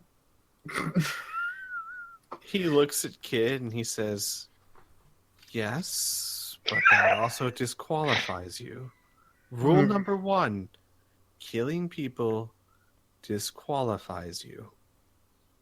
How I about guess we're punching them in the disqualified. face? Well, you're allowed to get a little rough, and your spells can be, you know, a little rough, but you're not, allowed to actively attempt to murder or maim someone. If they get a bloody nose or, something like that, that's generally seen as part of the game. But if the referee thinks that you are actively trying to cause serious harm, Why that would you do it in the Kid just like slowly like stares at him like you I'm missing something. it's the rules. I mean, we're not barbarians. It's not some sort of blood sport. Well, I mean, there is blood sometimes, but I mean, it's not like to the death or anything crazy like that. It's a sport. Kid pauses and looks very thoughtful and goes, "Oh, that's weird." And then goes back to eating. But if you want to help, I'll teach you everything I know about the game, and well, I can coach you from the sidelines, perhaps. I can get you entrance. I can. Well, we already paid our entry fees, and they're not going anywhere, so we could use that for you. Lucas is nodding. Yes. Yes, this is good. He like stops for a second. Is it okay for the rest of you? We do this. You guys ready? Yeah. Sure. Xavier kind of gives a shrug and a laugh. Ready as I'll ever be. And don't worry, I got an ace up my sleeve. Is it a literal ace? No, not this time. I mean, there's a. Yeah, that card game. No. So if there's a general agreement, which I know out of character there is, we can kind of slip more into a narrative thing. Where he'll spend the rest of the day at the table, kind of giving you the basics of how the game works.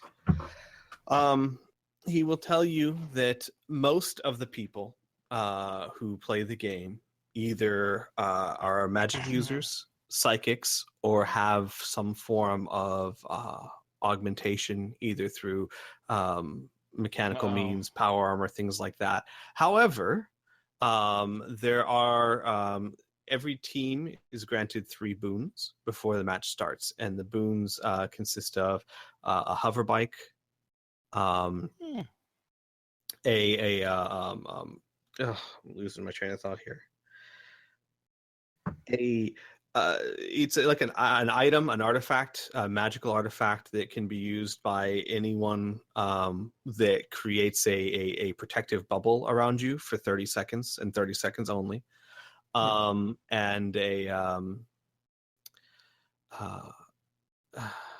sorry, hang on, let me find my notes here.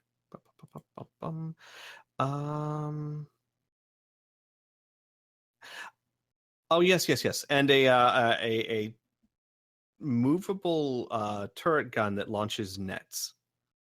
And you're allowed to choose 2 of these items. Yeah. Other than that, as far as what you bring into the ring, there are no general rules per se. There's no real banned items. However, he makes it very clear, like, you could bring a weapon in there, but if you use it to seriously harm someone or attempt to seriously harm someone, the referees will evict you from the game. However, given the nature of the game, there are many times where people will use spells or weapons in unconventional ways that may cause damage. And sometimes that's intentional but unproven. That happens quite a few times. But the basic premise of the game is simple. Both teams start about 50 feet away from the center of the arena. The arena is hang on a second.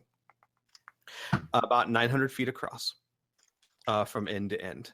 And you have to pick up the siglet and carry it to the other side and deposit it in a siglet bin, which looks a lot like a trash can. The first one to do so wins the match. However, both teams are trying to get in each other's way. The siglet itself is very heavy, and the siglets are put in a very foul mood, so that they themselves fight against anyone trying to hold on to them. They do not like being held. So all of these obstacles generally must be overcome in order to win the match.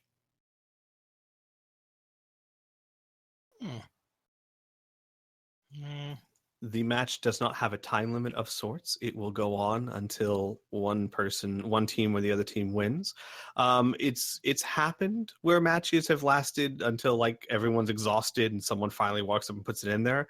There have also been times where it ends very, very quickly due to strategy or luck, but most of the time it lasts 30 minutes-ish. Just depends on the teams. The tournament itself consists of 4 teams, which basically makes simply just 2 matches.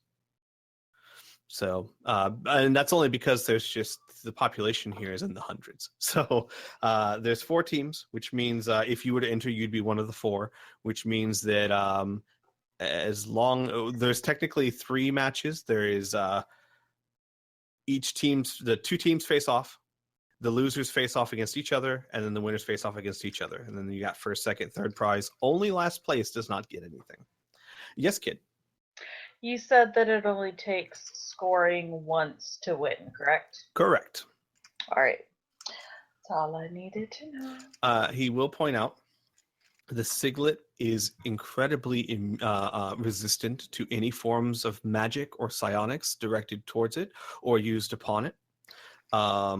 He has seen people successfully cast a spell on it, but he was about 6 when it happened. And it was a game changer. And other than that, the strategy, the tactics, that like is pretty much up to you. It is not considered. No, it's not a very tough creature. It would be considered an SDC creature. Give it to Kid. They'll never lose it. Also, I'm curious how it would interact with the flooping aspect of Kid. That would be interesting. But I suppose that's a question for the actual game, because I don't think anyone would actually know gotta try that. it ourselves. You have 2 days. So, for practice, do we get an actual siglet? Yes. Or is it... Oh, there okay. are tons of them. Is it like Nugs from Dragon Age? Yeah, they're siglet bays. Siglet He would take you to the siglet bays, and they look like they look very similar to armadillos. They have very thick, heavy plates on their back. They are gray. They have a tail like an armadillo, a head very similar to an armadillo. They will sometimes roll up into a ball, but he would struggle and lift one up and place it in, say, Xavier's hand, and it is incredibly heavy. It's about 100 pounds. Jesus, 100 pounds. Mm-hmm. Damn. So he says that one of the first challenges is not just holding it, and the one he gives you is unconscious. They put it to sleep. Otherwise, he said if it was awake, it would be trying its best to get out of your grasp, which is they are very good at doing. Are there any conscious ones available? Sure, tons in the pen. Kid would like to catch one of them. Okay. Catching it's easily enough. Holding it is easy enough. Here's the issue, kid. Holding it while not hurting it, while it is trying to desperately wiggle out of your grasp. You could hold this thing all day long, but Doing it without crushing it. Exactly. Yeah. Exacting the muscle control needed to hold it while not kill it would be an interesting challenge for Kid. Mm-hmm. Definitely doable, but I'd probably make you roll for it, if that makes sense. Yeah. What kind of check would that be? Would you want that to be?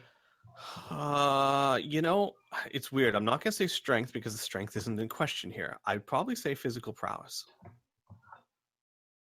That I've got a 23 to that. Okay.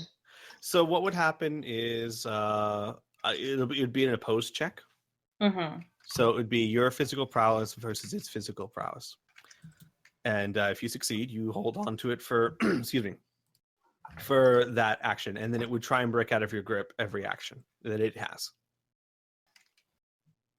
Okay. Any other questions? The rules are, in and of themselves, fairly simple. I Oh, was going to say, Kid's gonna try flooping with it. You floop, it drops to the ground. Well, actually, no, that's not true. Give me a second. It would actually. So we've never really talked about this, but your floop is a magical ability, which means that if you try and floop with someone, they have a chance to save against it. Tessa didn't because Tessa wasn't struggling against you. Mm-hmm. But it'd almost be like if you flooping yourself, no problem. You flooping with someone, it's almost like casting a spell on them. If they don't want it, they have a chance to save against it, because otherwise you could just slaughter people. Like you've never considered this or used it, but you could just floop into the dimension and then floop back without them. What do you mean I haven't considered it? I said or used it. I didn't. I said either or. Insulted. But it. So you floop, and it falls to the ground. These things are incredibly resistant to any kind of magical or psionic spells or abilities. But Freddy tells you that are directed to it specifically. Yeah, I have an idea already for that. But okay. So I have two questions. One, what is the exact line of "this is too much pain" you have done? Like, is it just spilling some blood? Is it just like a broken bone or two? Is it just full on? They can't move anymore. Like, is knocking out too much? No, knocking out isn't too much. In fact, there are a number of people who use spells that try to paralyze or in some other way, shape, or form take someone out of the match. Anything that would be considered possibly life-threatening or maiming. Or, and this one's important, an attack that is very clear it was designed simply to hurt someone. I.e., if you just zapped them with a lightning bolt and it was clear that you were just zapping them with a lightning bolt, that is frowned upon. That might not get you kicked out of the game, but it would get you a warning. If you cast Fireball at them and there's no obvious other reason to do it, that would probably get you kicked out of the game. No, you don't understand. He had a bee on him. So, and he says this is one thing to keep in mind, is that if the referee feels your attack was intentionally to harm someone, they will give you a warning, or if it's bad enough and enough refs agree on it, kick you out. But if you can disguise it, like, oh, what? No, I was casting it at his vehicle and it happened to crash and hurt him, then you might get away with it. It's relative to the referee. Okay. I just had that created another question that is still relevant. What kind of armor? Like, are we wearing our body armor? Or are we just wearing like clothes? Anything you want. Okay. And the last question is: so we can like restrict someone from moving?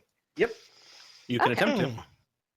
So if like I just like, hey, you cannot move for the rest of the game, then that's not going to be like breaking any rules. No, if you succeed in doing that, you are more than welcome to do so. Okay. That's all the questions I have right now. And there's no weapons or anything that's allowed, correct? Weapons are allowed. Okay. You just can't use them to kill a directly man. hurt people. Yeah. But I could just like spend a good portion of the match just shooting the shit out of that hover cycle if I really want to. Yes. Yeah, with the obvious risk involved of if you miss it and hit the person. But yeah, shooting the vehicle is not a problem. Shooting the person's the problem. But yeah. Absolutely. What if we like shoot the? Sorry, I'm gonna be fair. I don't know why I'm being big about hurting people Well, right no, now. this is what Freddy's for. He's here to answer your questions. So, Like, what if we like shoot them in the ankle, and it's not a life-threatening bullet hole?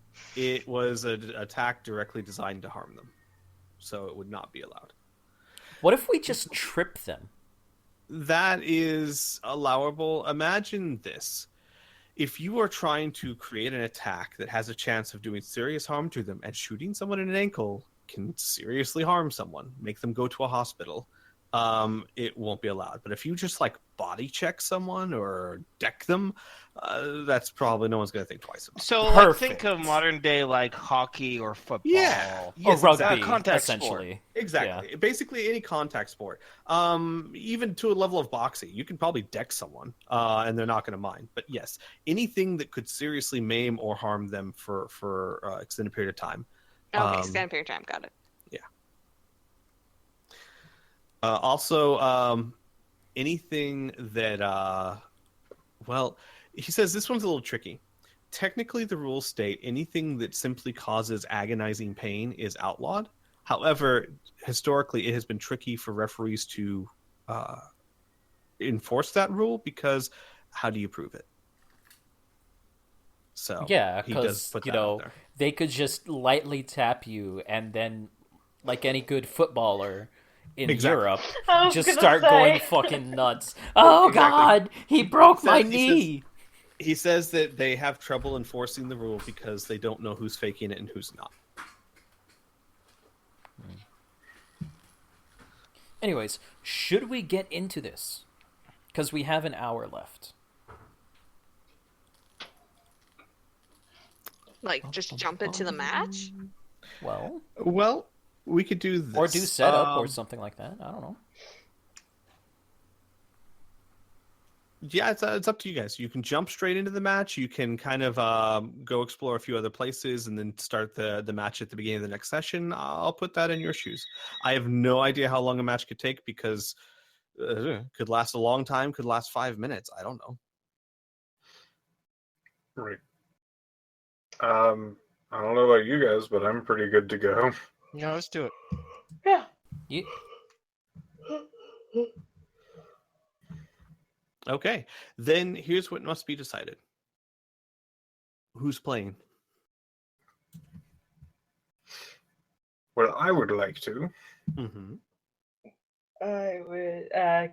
Kid would very much enjoy this. I'll put it this way: if all the players would like to play, then you still have one slot to fill. You've got Heart and her power armor, Cyber 6, and Cyber 6. Elisa would politely decline. whew, And Tessa. Heart in the power armor would be really strong. Really, really strong because that power armor is basically a motorcycle as well. I will note that she's a bit spontaneous. True. I kind of like Cyber 6. Yeah. He is of a cool head and a tactical mind. I think he's perfect tactically, but I wouldn't mind pulling out a heart. Why not? Yeah. Well, if you guys want Cyber 6 as well, I don't mind sitting out. Because personally, I don't know what I would do other than, like, shoot the shit out of the bike. You don't know what you're gonna do. Yeah! I mean, I don't think Apparently any of us strong. has. Most of us probably do not have like a lot of game plans, yeah. other than just see how it goes. I just have a lot of ideas of, hey, this is how we could stop them from moving. That's not a bad thing. No. All right. So does that mean Xavier wants to sit out, or? I could always swap it if something serious goes on, or Is that allowed? Are we allowed to? or what Squee could do is I could control. It's very similar to when we fought the vampires. Oh, that's I right. can That's control right. the NPC, and Xavier will just be a cheer squad. Yeah. That's very possible too. There is one more possibility that Freddy would let you guys know as well. Is you guys could go to the since you do have time, if you choose to, you can go to the game section and try and win some of the prizes that could be helpful. Basically, or go to the Ferris wheel and deal. There are lots of items for sale that are non-lethal that might be helpful. Oh, yeah, dear. But Inferno, if that's what you would like to do, hey, I'm all for it. You might have to give me a few minutes to roll up some stats for more detailed stats. But other than that, it wouldn't take me very long.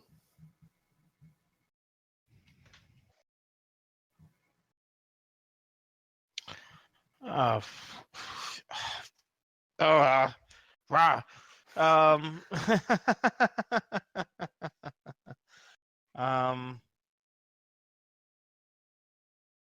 How about I'll just sit out on this one? That way we can.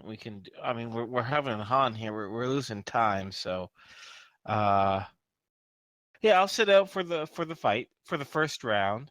You know what I mean? And we'll go from there. Sure. You're more than welcome to control an NPC if you'd like. It won't take me any time really to give you what you would need. But No, that's it's okay. Okay. All right. So then he's sitting out. So you guys are taking Heart and Cyber 6? Sure. Awesome. Okay. So what we'll say is we will narratively move ahead to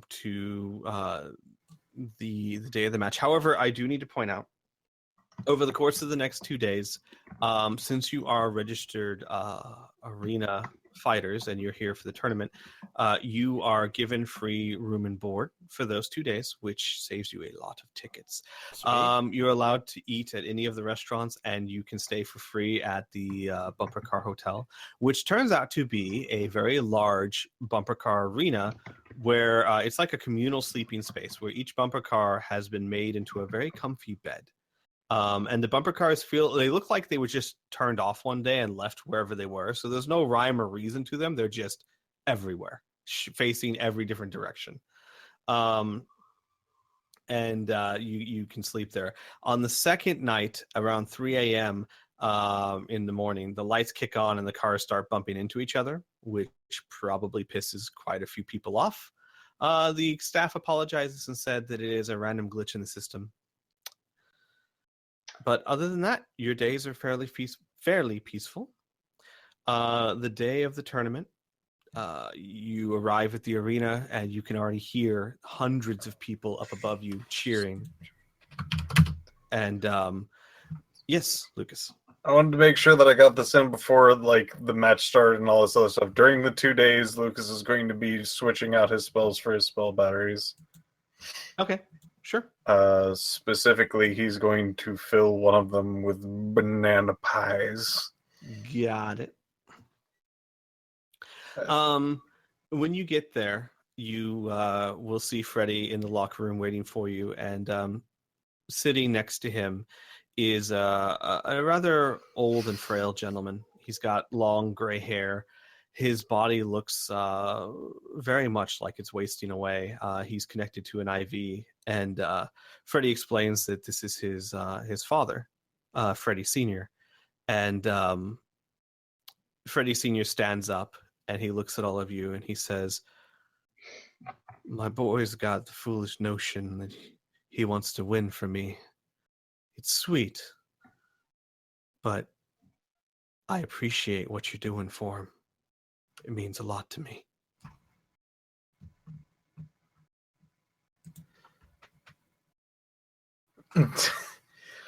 Sir, you got a fine boy. Fine boy.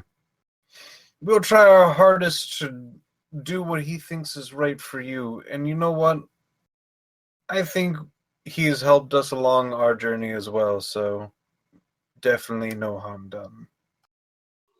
He nods and he sits back down, obviously too weak to stand for long, and he says, "Well, I'll be rooting for you." Thank you. And Freddy will nod and he'll say, "All right, so they drew lots. You're facing the Ginger Snaps first. They're all magic users. So some advantages and disadvantages there, I guess. But good luck." And with that, he'll lead you out into the arena. And as you are led out to the arena, give me a second while I move everyone. I'm going to move you guys over to the arena. And then I got to go get all your tokens.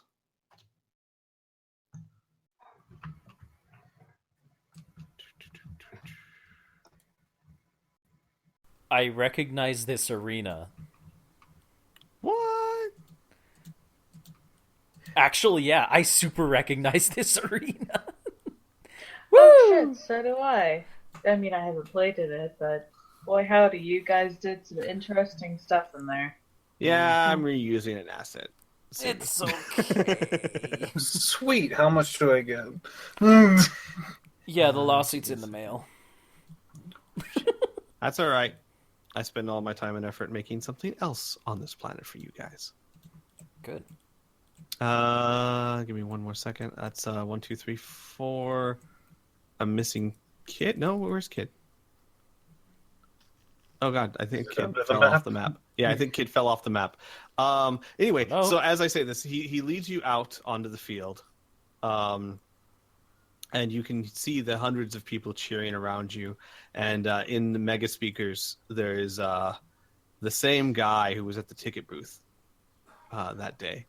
And he goes, "Welcome, ladies and gentle people, children of none of the ages, because they're not allowed in here because it's violent." And there's a cry of laughter, many of them from children who are obviously there. And he says, "Welcome to the 86th annual Siglet Tournament." And everyone cheers. He says, "We have a new team this year. The And he kind of like puts his hand over the mic and he kind of calls out to you, "What's your name?" Shit, we forgot a name.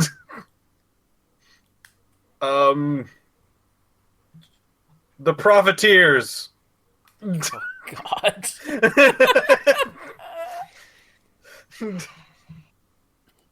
"The Profiteers," he says, a little unsure. What's sad is it fits so hard. Because we're all about that profit. And No. Wrong kind of profit. We're in the money. And he says, "This year's prizes," he says as the audience calms down, "for third place, 150 tickets." And everyone goes, "Yay!" "For second place, 400 tickets. And for first place, a prize of 200 tickets and this." And he says, pointing over to the left, and you see, I don't have a picture of it because one does not exist, of a hover vehicle that looks like a massive tank. It looks as though it is big enough to hold a small apartment. Like it's only about 10 feet high or so, but from the size of it, could probably seat at least 10 people, or there's a living space or something. It's hard to tell from outside, but the outside of it, it looks very armored. There's a very large gun on top of it. The gun looks like a giant candy cane.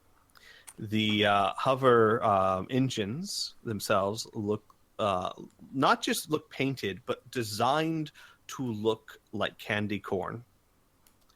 And the body itself is a very sparkling.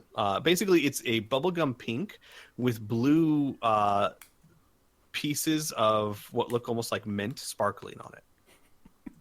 And the whole audience goes, "Oh!" And Hart, who is probably next to Isaac at the time, will like grab Isaac's hand in the power armor and just look at him and jump up and down. He wants that thing. She'll be able to see that he wants that hover vehicle. And with that, he says, "Best of luck to you all. Up first, the newbie team, the Profiteers versus the Ginger Snaps." And with that, give me a second, everyone. Actually, guys, do you mind if I run to the restroom real quick? Sure. Yeah. It's gonna take for a while. No. How about we take a quick 5-minute break? I'll be right back. Oh man. Okay. So how? Depending on how. Wait, are they on the map? Depending on how the other team is standing, I can literally just throw a force field around all of them at once. Yeah, That is would be true. hilarious. That would be That would be completely hilarious. hilarious because then you seal them in, and then Yep. we could just pick up the things and walk over and dunk it in. Yep, because I can do one that's up to 360 feet large. I don't have to be in it. Holy and shit! it will last for 90 minutes. Holy shit! 350 feet large? 360. Damn, My girl. God. I will mention that they're magic users, so they can Yeah. still do things. Yeah, they can still That's like fine. destroy it from the inside, but it's still that will be the it's also You're just gonna 225 stand mega here. damage. Yeah. Oh my God. Would that be something you guys want me to do, or would you rather that I just like do smaller things that would restrict them from moving, or like only do it around like one of them or something? Honestly, Because I this don't does even cost know. 330 ice speed.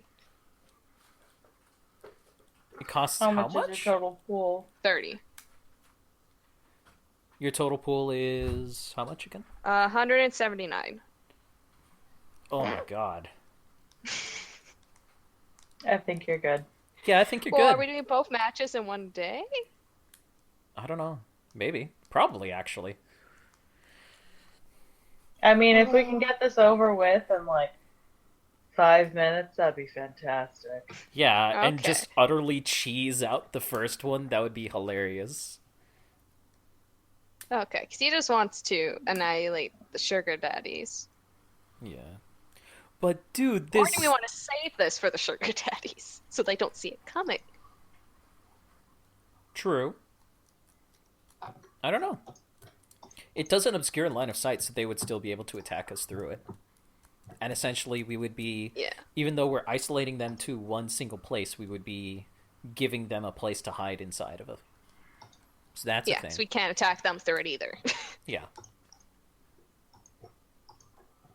I don't know. It's up to you guys, but I 100% really want this hover vehicle. Same. It's a mobile apartment that we could back on Zeberon attach to the outside of our ship.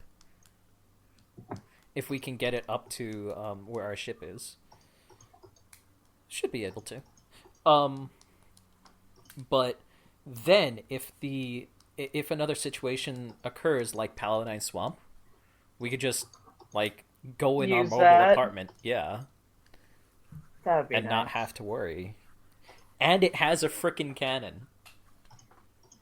It's a We're tank. going on a trip in our favorite rocket ship. Could they prove that I did neural touch jolt? I am back. Good You'd question. have to get close enough to touch. I need to get within 10 feet. I don't necessarily need to touch. Oh, that's right. That's very deceptive wording, ma'am. Which movie Well, I can are these touch guys them. from? West Side Story. Of course they are. Oh my god! The ginger snaps. Oh, you son of a bitch. Fear them. Fear them. Give me a sec. When you're a snap all the way. Is this going to be an initiative thing? Uh-huh. Okay.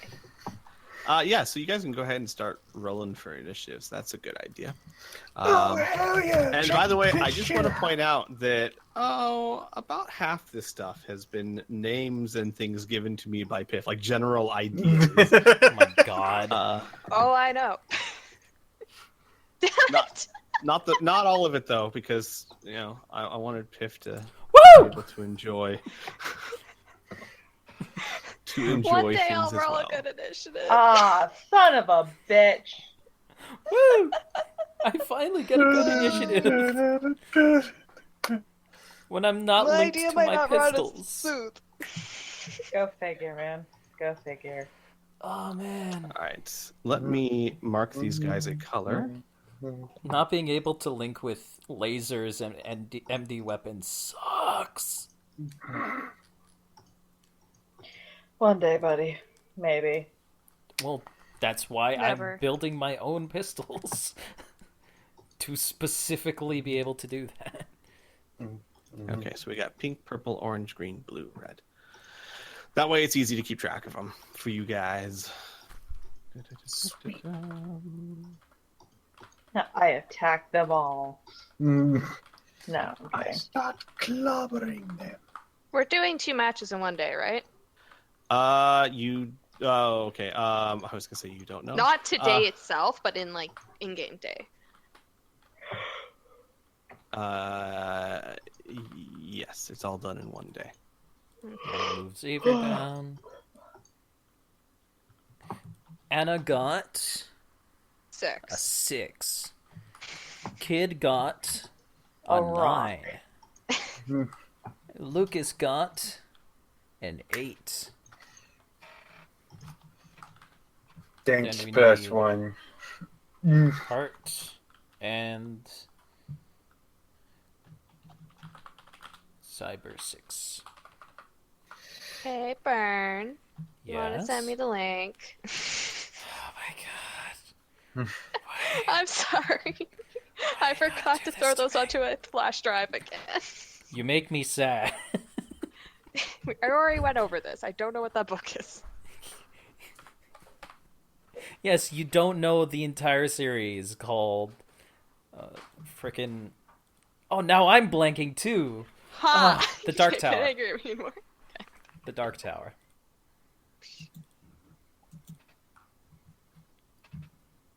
Wait. Never mind. Okay. They are all ready to go. We're ready to do this. Alright. So, let's sort. Sort range, sort by D, Z to A. Oh. Heart and Cyber 6 do not have initiatives. Oh, right. I forgot about the NPCs. Hang on. Yeah. And You got some of them, not all of them. I need to expand. I already put Cyber 6 in Heart. Oh. I just don't have their initiatives. Hang on. Let me- What? Brr. Hang on 1 second, guys. Oh.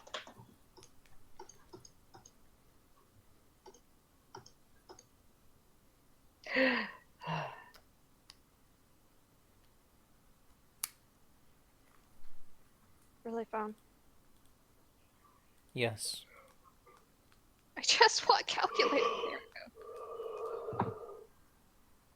So loud. Sorry. Not even. For some reason on my computer it was like, you need to download it from the store. It's like, why do I need to download a calculator on a computer? All right.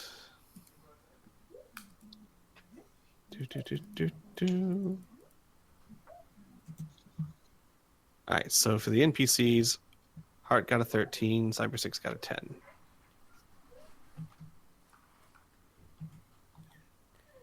Oops.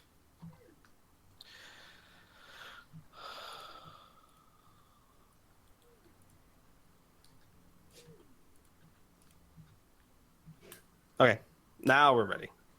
Okay. Now we sort it. Okay. There we go. All right. All right, everyone. So, let me get the siglet out. And then we'll start this crazy thing.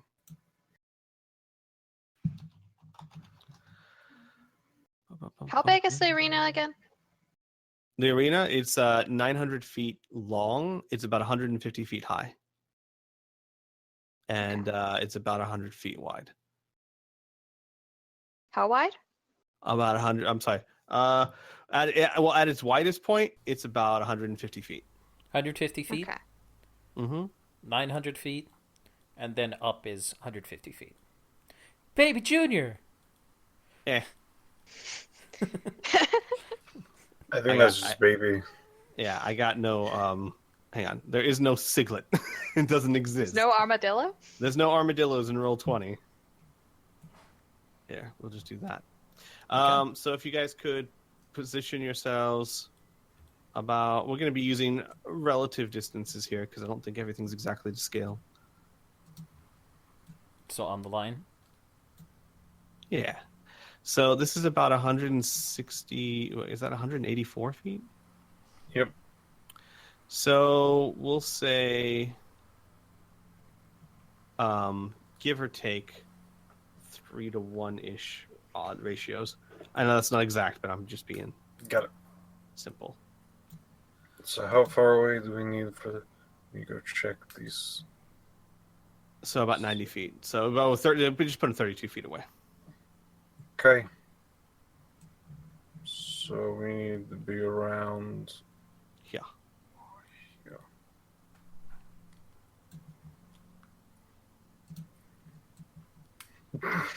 Oh, jeez. All right. We good? I think so. Sweet. So with that, the man on the microphone, me, I don't know why I'm calling him man. You know his name. Me holds Right. up a candy cane and says, "Go!" And there's a small boop, and like a little cloud of dust just like shoots into the air. And Isaac, you react first. Okay, I'm going to move forward 21 feet, which should be about here-ish, I think. Okay.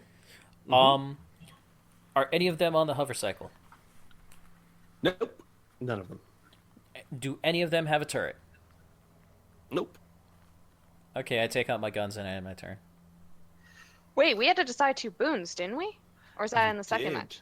You did. You Didn't can still we- choose them. Yeah, didn't we decide on the net turret and the other The hover cycle? yeah, that thing. Does anyone here know how to use a hover cycle? Nope. Nope. Nope. No. Does Cyber 6? Cyber 6 says yes, but that he doesn't need one. Not What for was the these third short item distances. again? A device that will provide you a magical protective bubble for 30 seconds. So 2 melee rounds.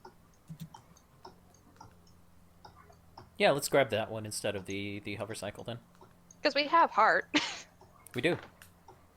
Yep. And the turret gun, it just acts like a heavy weapon. And if you hit with it, you have a chance to entangle them. Kid? Don't worry, I got that one. Kid? Nice. All right. So Isaac, Thank you. that's your turn. So it's Blue's turn. Blue cast a spell on the first person that moves. Isaac. Yeah? If you would please roll me a d20. Roll me a spell save, and you have to beat a 14. It's a spell magic? Yes. Okay, I have to beat a 14? 14. Mm-hmm. Okay, because my save is 12 plus 4. Oh, you Atlanteans. Yeah. So, What? plus What 4. It's even a is 20. that? Whoops. What It's supposed to even be a is 20. Good job. Yeah. The, All right. the macro screwed up. So he casts a spell at you, and seemingly to no effect. Mhm. All right. Next is Orange. Orange is going to chant a spell, and he suddenly after a few moments of incantation, appears. Give me 1 second. On a large, bright red and yellow circus ball. Oh, goody. He's a ludicrous mage just like Lucas. Oh, goody. Oh boy. All right. That's orange. Pink. Pink is also going to try and cast a spell at the first person who moved, thinking that he is the attacker or whatnot. Roll me another spell save, please, Sir Isaac. Damn it! 14. I need not to enough. remember Right. not to put the plus. 14. All right. Tie goes to defender. Right? Yes. I'm trying to remember. I don't know how we do. I know that's how Inferno does it, so sure. We'll go with that. That's how we've done it, except for Ardenfell. Right. All right. So tie goes to defender. So again, they cast something at you. No effect. Heart will transform into her will cycle and immediately drive towards the Siglet. Basically she gets there with the transformation and the movement. All right, Cyber 6.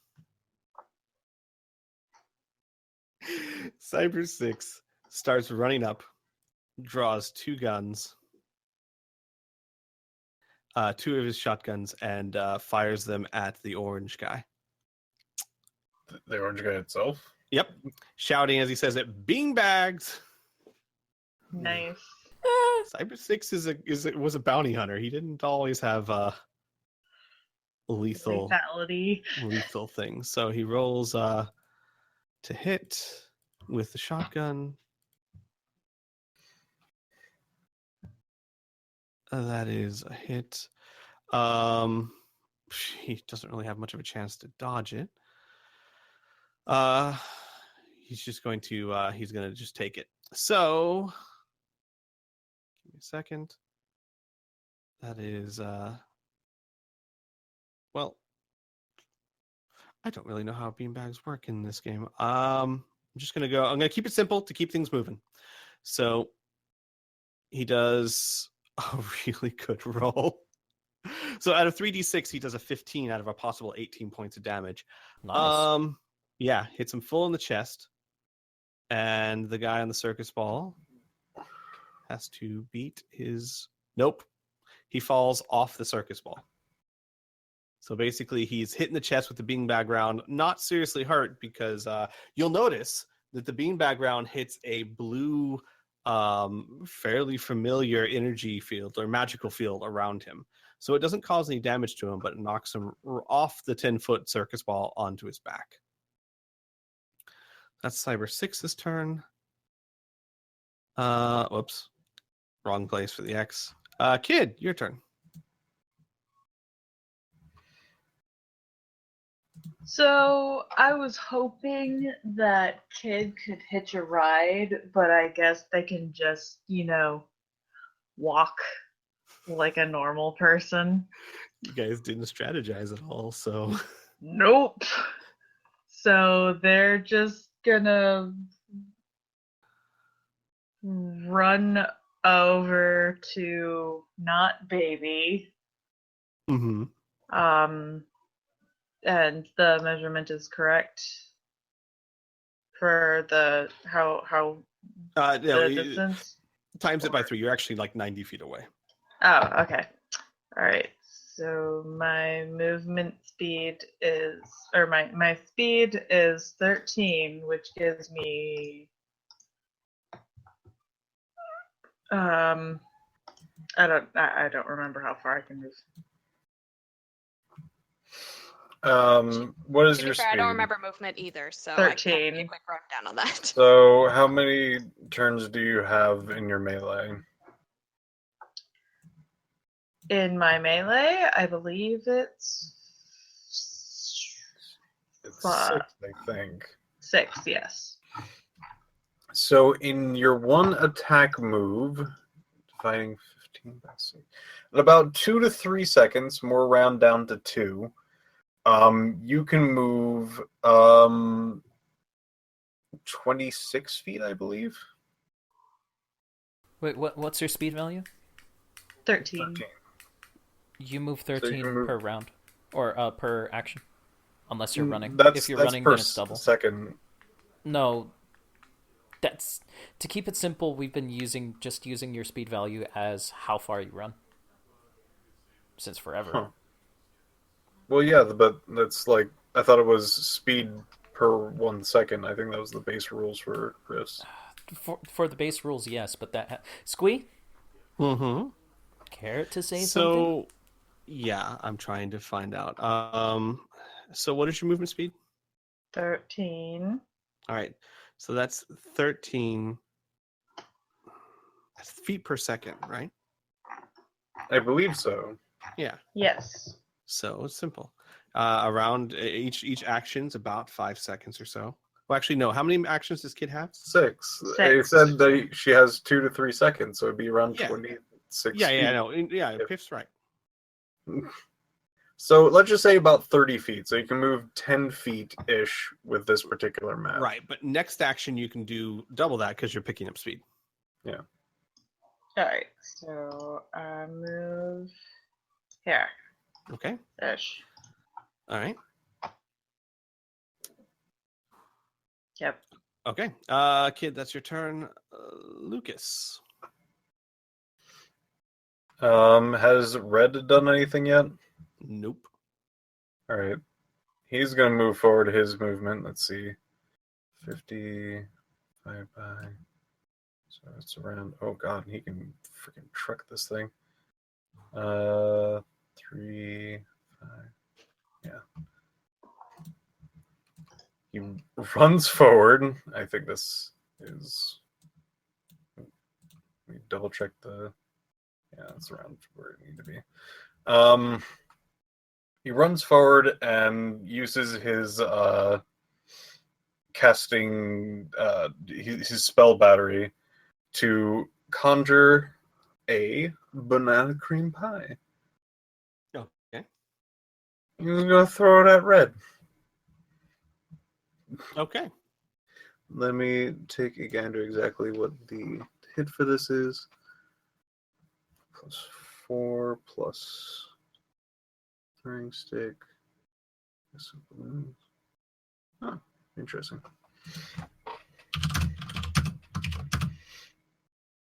This is his to hit. I think I still miss. Darn. Yeah, from that distance, that's a miss. Damn. Mm-hmm. As the pie greens and slaps next to him. Okay, that's half her actions. Purple. Purple's actually going to That's back not up. half my actions. Yeah, it is. Casting. I used the spell battery. Oh, you used the spell battery. Right. Never mind. So he's going to back up a little bit, and he is going to cast a spell. And a blue protective bubble appears over the bin on their side of the arena. Anna, your turn. Okay. So for me to understand this movement thing, if my movement's 18, that means I can move 18 for 1x? No, it means you can move. How many X's do you have? You have 1, 2, 3, 4, 5. You can move. Basically, you have 3 times your movement speed, basically. Yeah, so 3 times your movement speed. For all the X's? For each X. For each, yeah. To make it very simple, your movement speed is how many feet you can move this turn because it is times 3, then divided by 3. So just whatever the number is, use your little ruler thing, and you can move that far. Mm-hmm. So, sorry, my math brain is off right now, apparently. Just, so, you move the arrow up to 18. okay.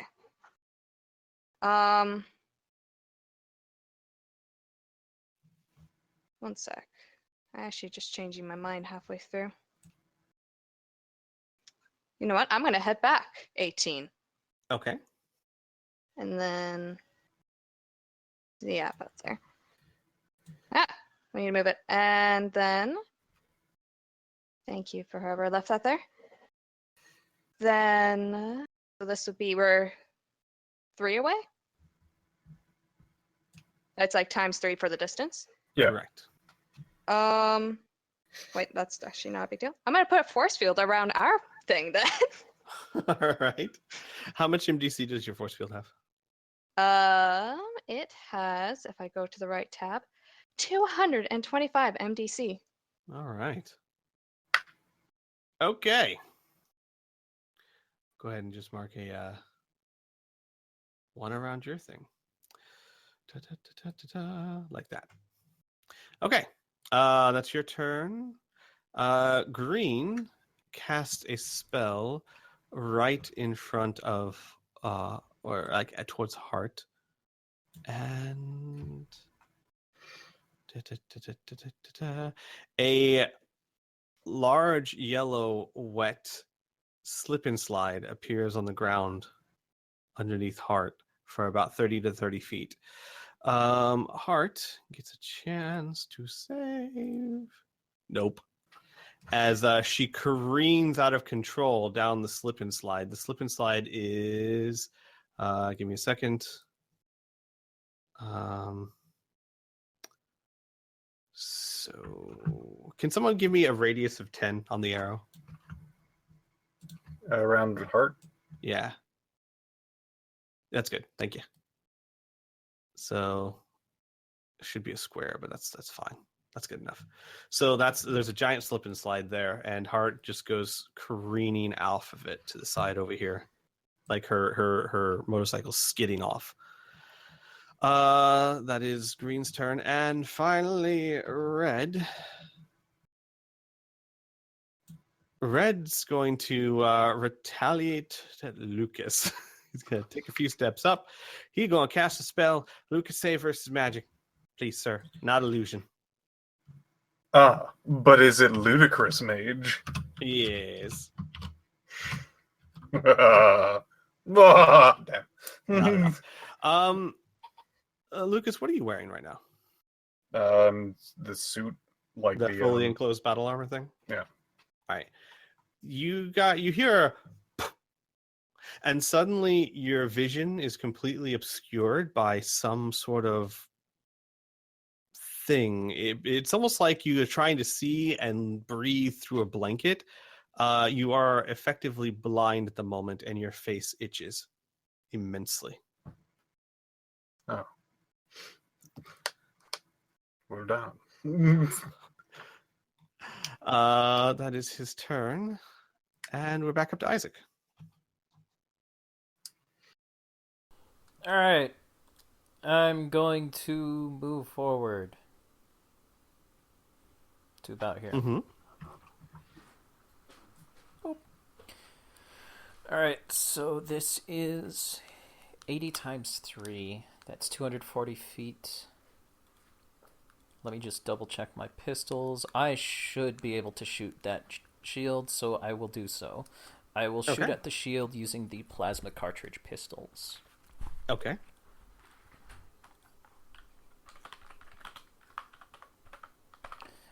Plus, let me double check this really quickly.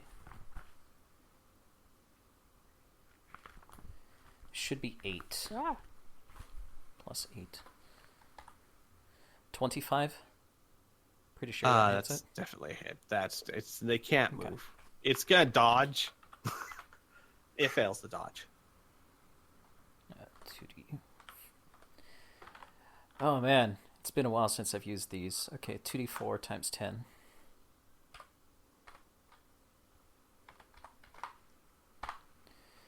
$70 damage. And you guys thought the thunder guns were powerful. Yeah. All right, 70 damage to the barrier. Thunks against it, Boom, boom. taking down its integrity, but it's still standing. Okay. Okay, it's your turn. Blue sees what you did Give me a second. I'll look something up here.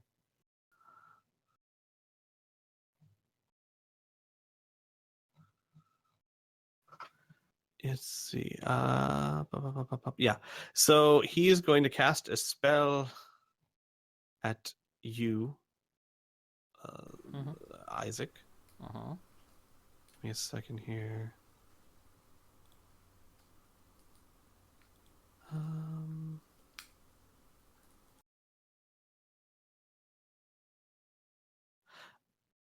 All right. Roll me a standard save, but a -1. So you have to beat a 15. Okay. 16. He's casting these spells at you. You just don't feel nothing going on. Mm-hmm. Bunch of chumps just waving their hands at you. All right. Orange's turn. Orange is going to stand up and spend its turn climbing on top of his circus ball again. Because damn it, if that wasn't annoying for him. Pink.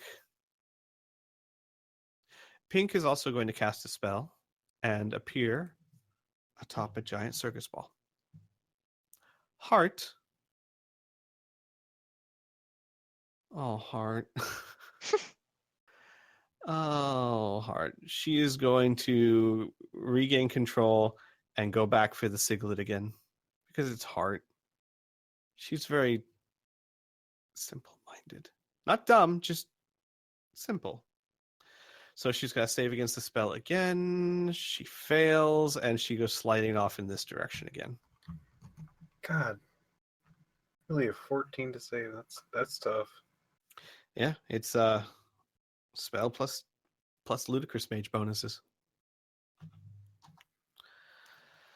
You should be very familiar with that, Lucas. I am. I know generally what their level range is, which is pretty hefty, to be honest. All right, Cyber 6. It worked last time. He's going to just keep on keeping on. He takes another beamback shot at Orange Guy. Because, like I said, worked well last time. That's enough to hit. Not quite enough to knock him off this time, though. So he wings him, but he doesn't knock him off. That's Cyber 6. Kid, your turn. Gosh darn it.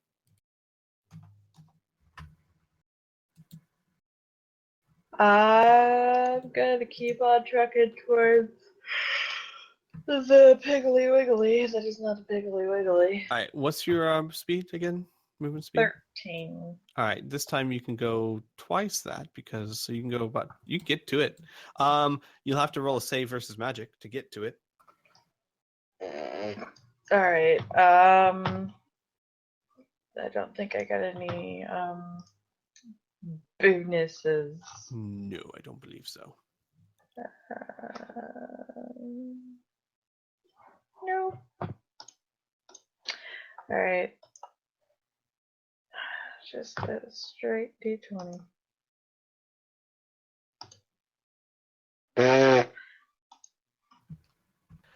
Oh, kid.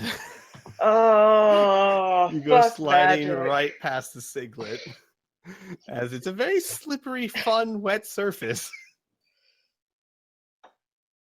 All right. What? Oh, no, I was about to say, would it be possible for a kid to like claw along the surface or something, try and pop it? But no, just Well, that's the saving throw. Yeah. It's magical, so yeah. Boo. Anyways, continue. okay. So that is Kid. Lucas, your turn. So my description was I heard a poofing sound and I'm blind. Yes, your eyes are still working. You can see motes of light. It's as if something is obstructing your view and making it not hard to breathe. You can breathe, but it's like I said, breathing through a blanket. Okay, so I guess he's gonna take off his helmet. All right. You remove your helmet, and everyone, as Lucas removes his helmet, he unleashes a long, down to his belly button, luscious beard that looks as if it has been, it looks softer and more treated than Kid did after that shampoo. Squee, that's blasphemy, and you know it. Lucas, it doesn't seem to have any ill effect. It seems to simply have very quickly and very sporadically grown you a full, glorious beard. Clever bastard. Well, I guess I'm still not running, so I guess I'm still doing my movement speed. Because that definitely distracted me enough to not go full tilt. I guess sense. I could try to get to him still. Still had to say versus magic. Let's do this again. You did it. Lucas knows these things. He's not the animal. I think that's the end of my... He's not going to try to pick it up because he already took off his helmet, disoriented. He can't do anything else. Okay. All right. It's Lucas's turn. It's Purple Guy's turn now. Purple Guy is the one that cast the barrier. He's going to see what you're doing. What's he going to try and do?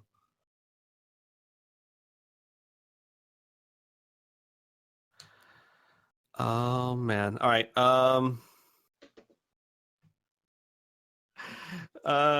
Piph. Let's see. He's going to move towards you as much as he can. Right there. God, he's fast. It's only 15. So, yeah. Oh wait, no, yeah. Yeah, no, that's fine because he's doing 3 turns, I think. And he's a movement speed of 10, I think. No. 3, 4, yeah, whatever. Oh, that's not within range, Piph. He's not within range. She shakes his fist at me, I know. All right, since he is not within range of you, he's going to cast this on Kid, because Kid's within range. Kid, please make me a saving throw.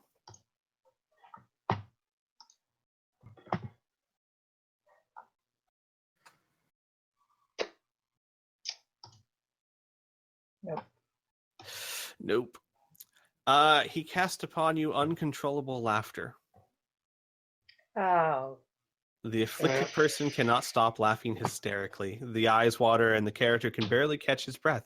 Therefore, he or she will have the following penalties. Reduce the number of attacks per melee to 1 plus a -5 to all physical actions, strike, parry, and dodge. No initiative and 25% penalty to skill performances.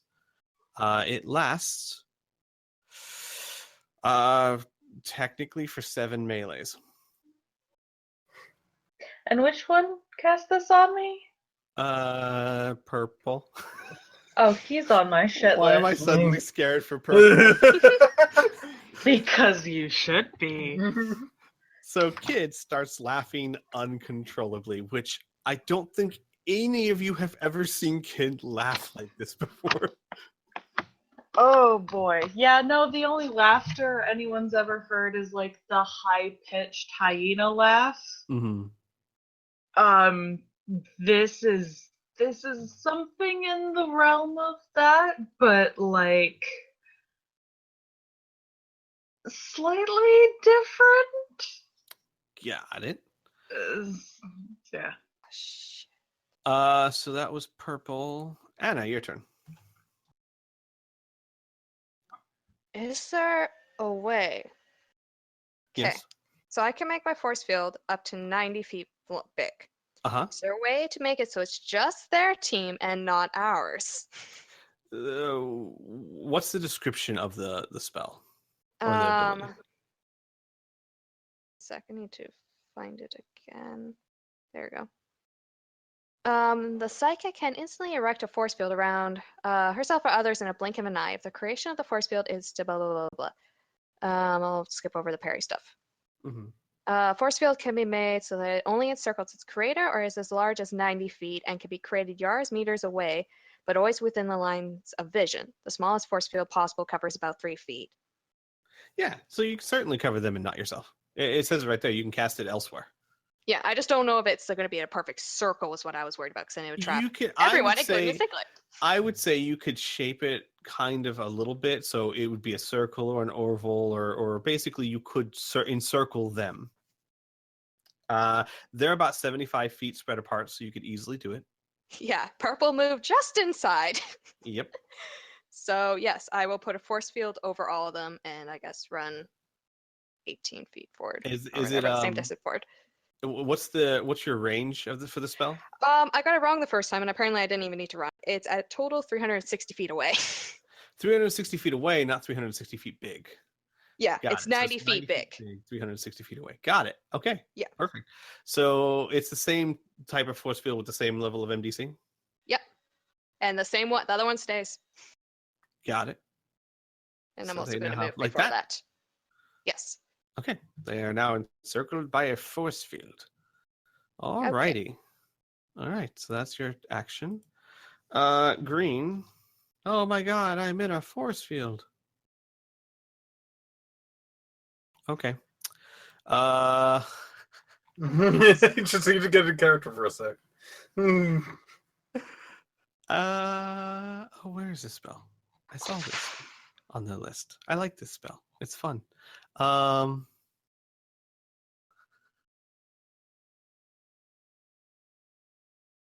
Where is it? Gosh darn it.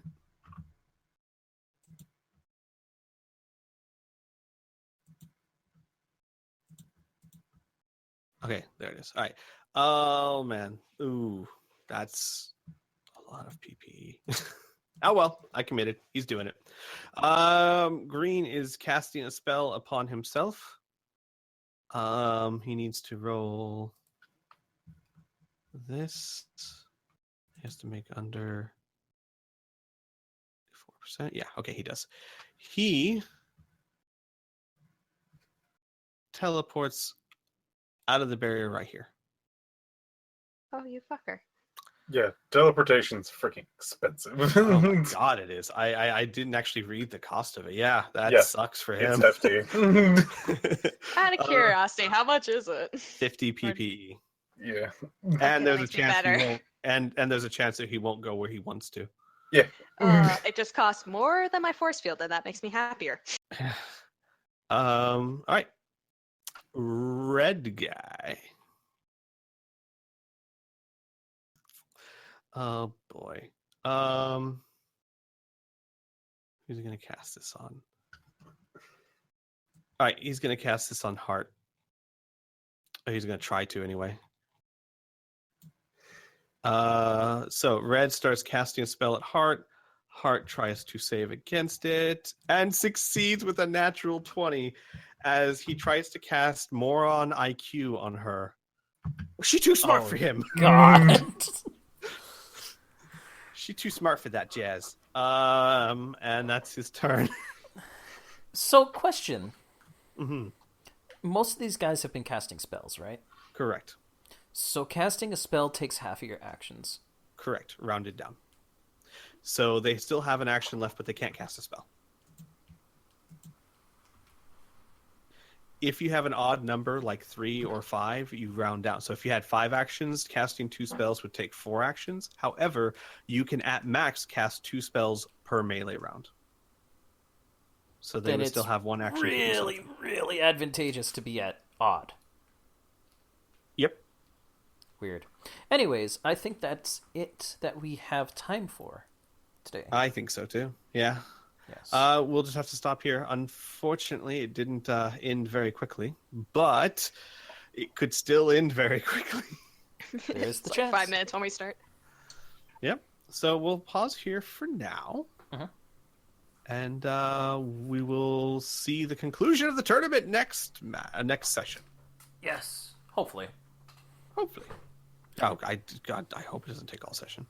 Yeah. Well, we have to do this one, then we have to do the second one if we win. Oh, no, Yep. no matter what, we have to do a second one. We have to do a second one. Yep. Yeah. So, anyways, thank you guys for watching. We will see you next time. All right. Ta-ta. Bye-bye, everyone. Bye. Bye. Bye.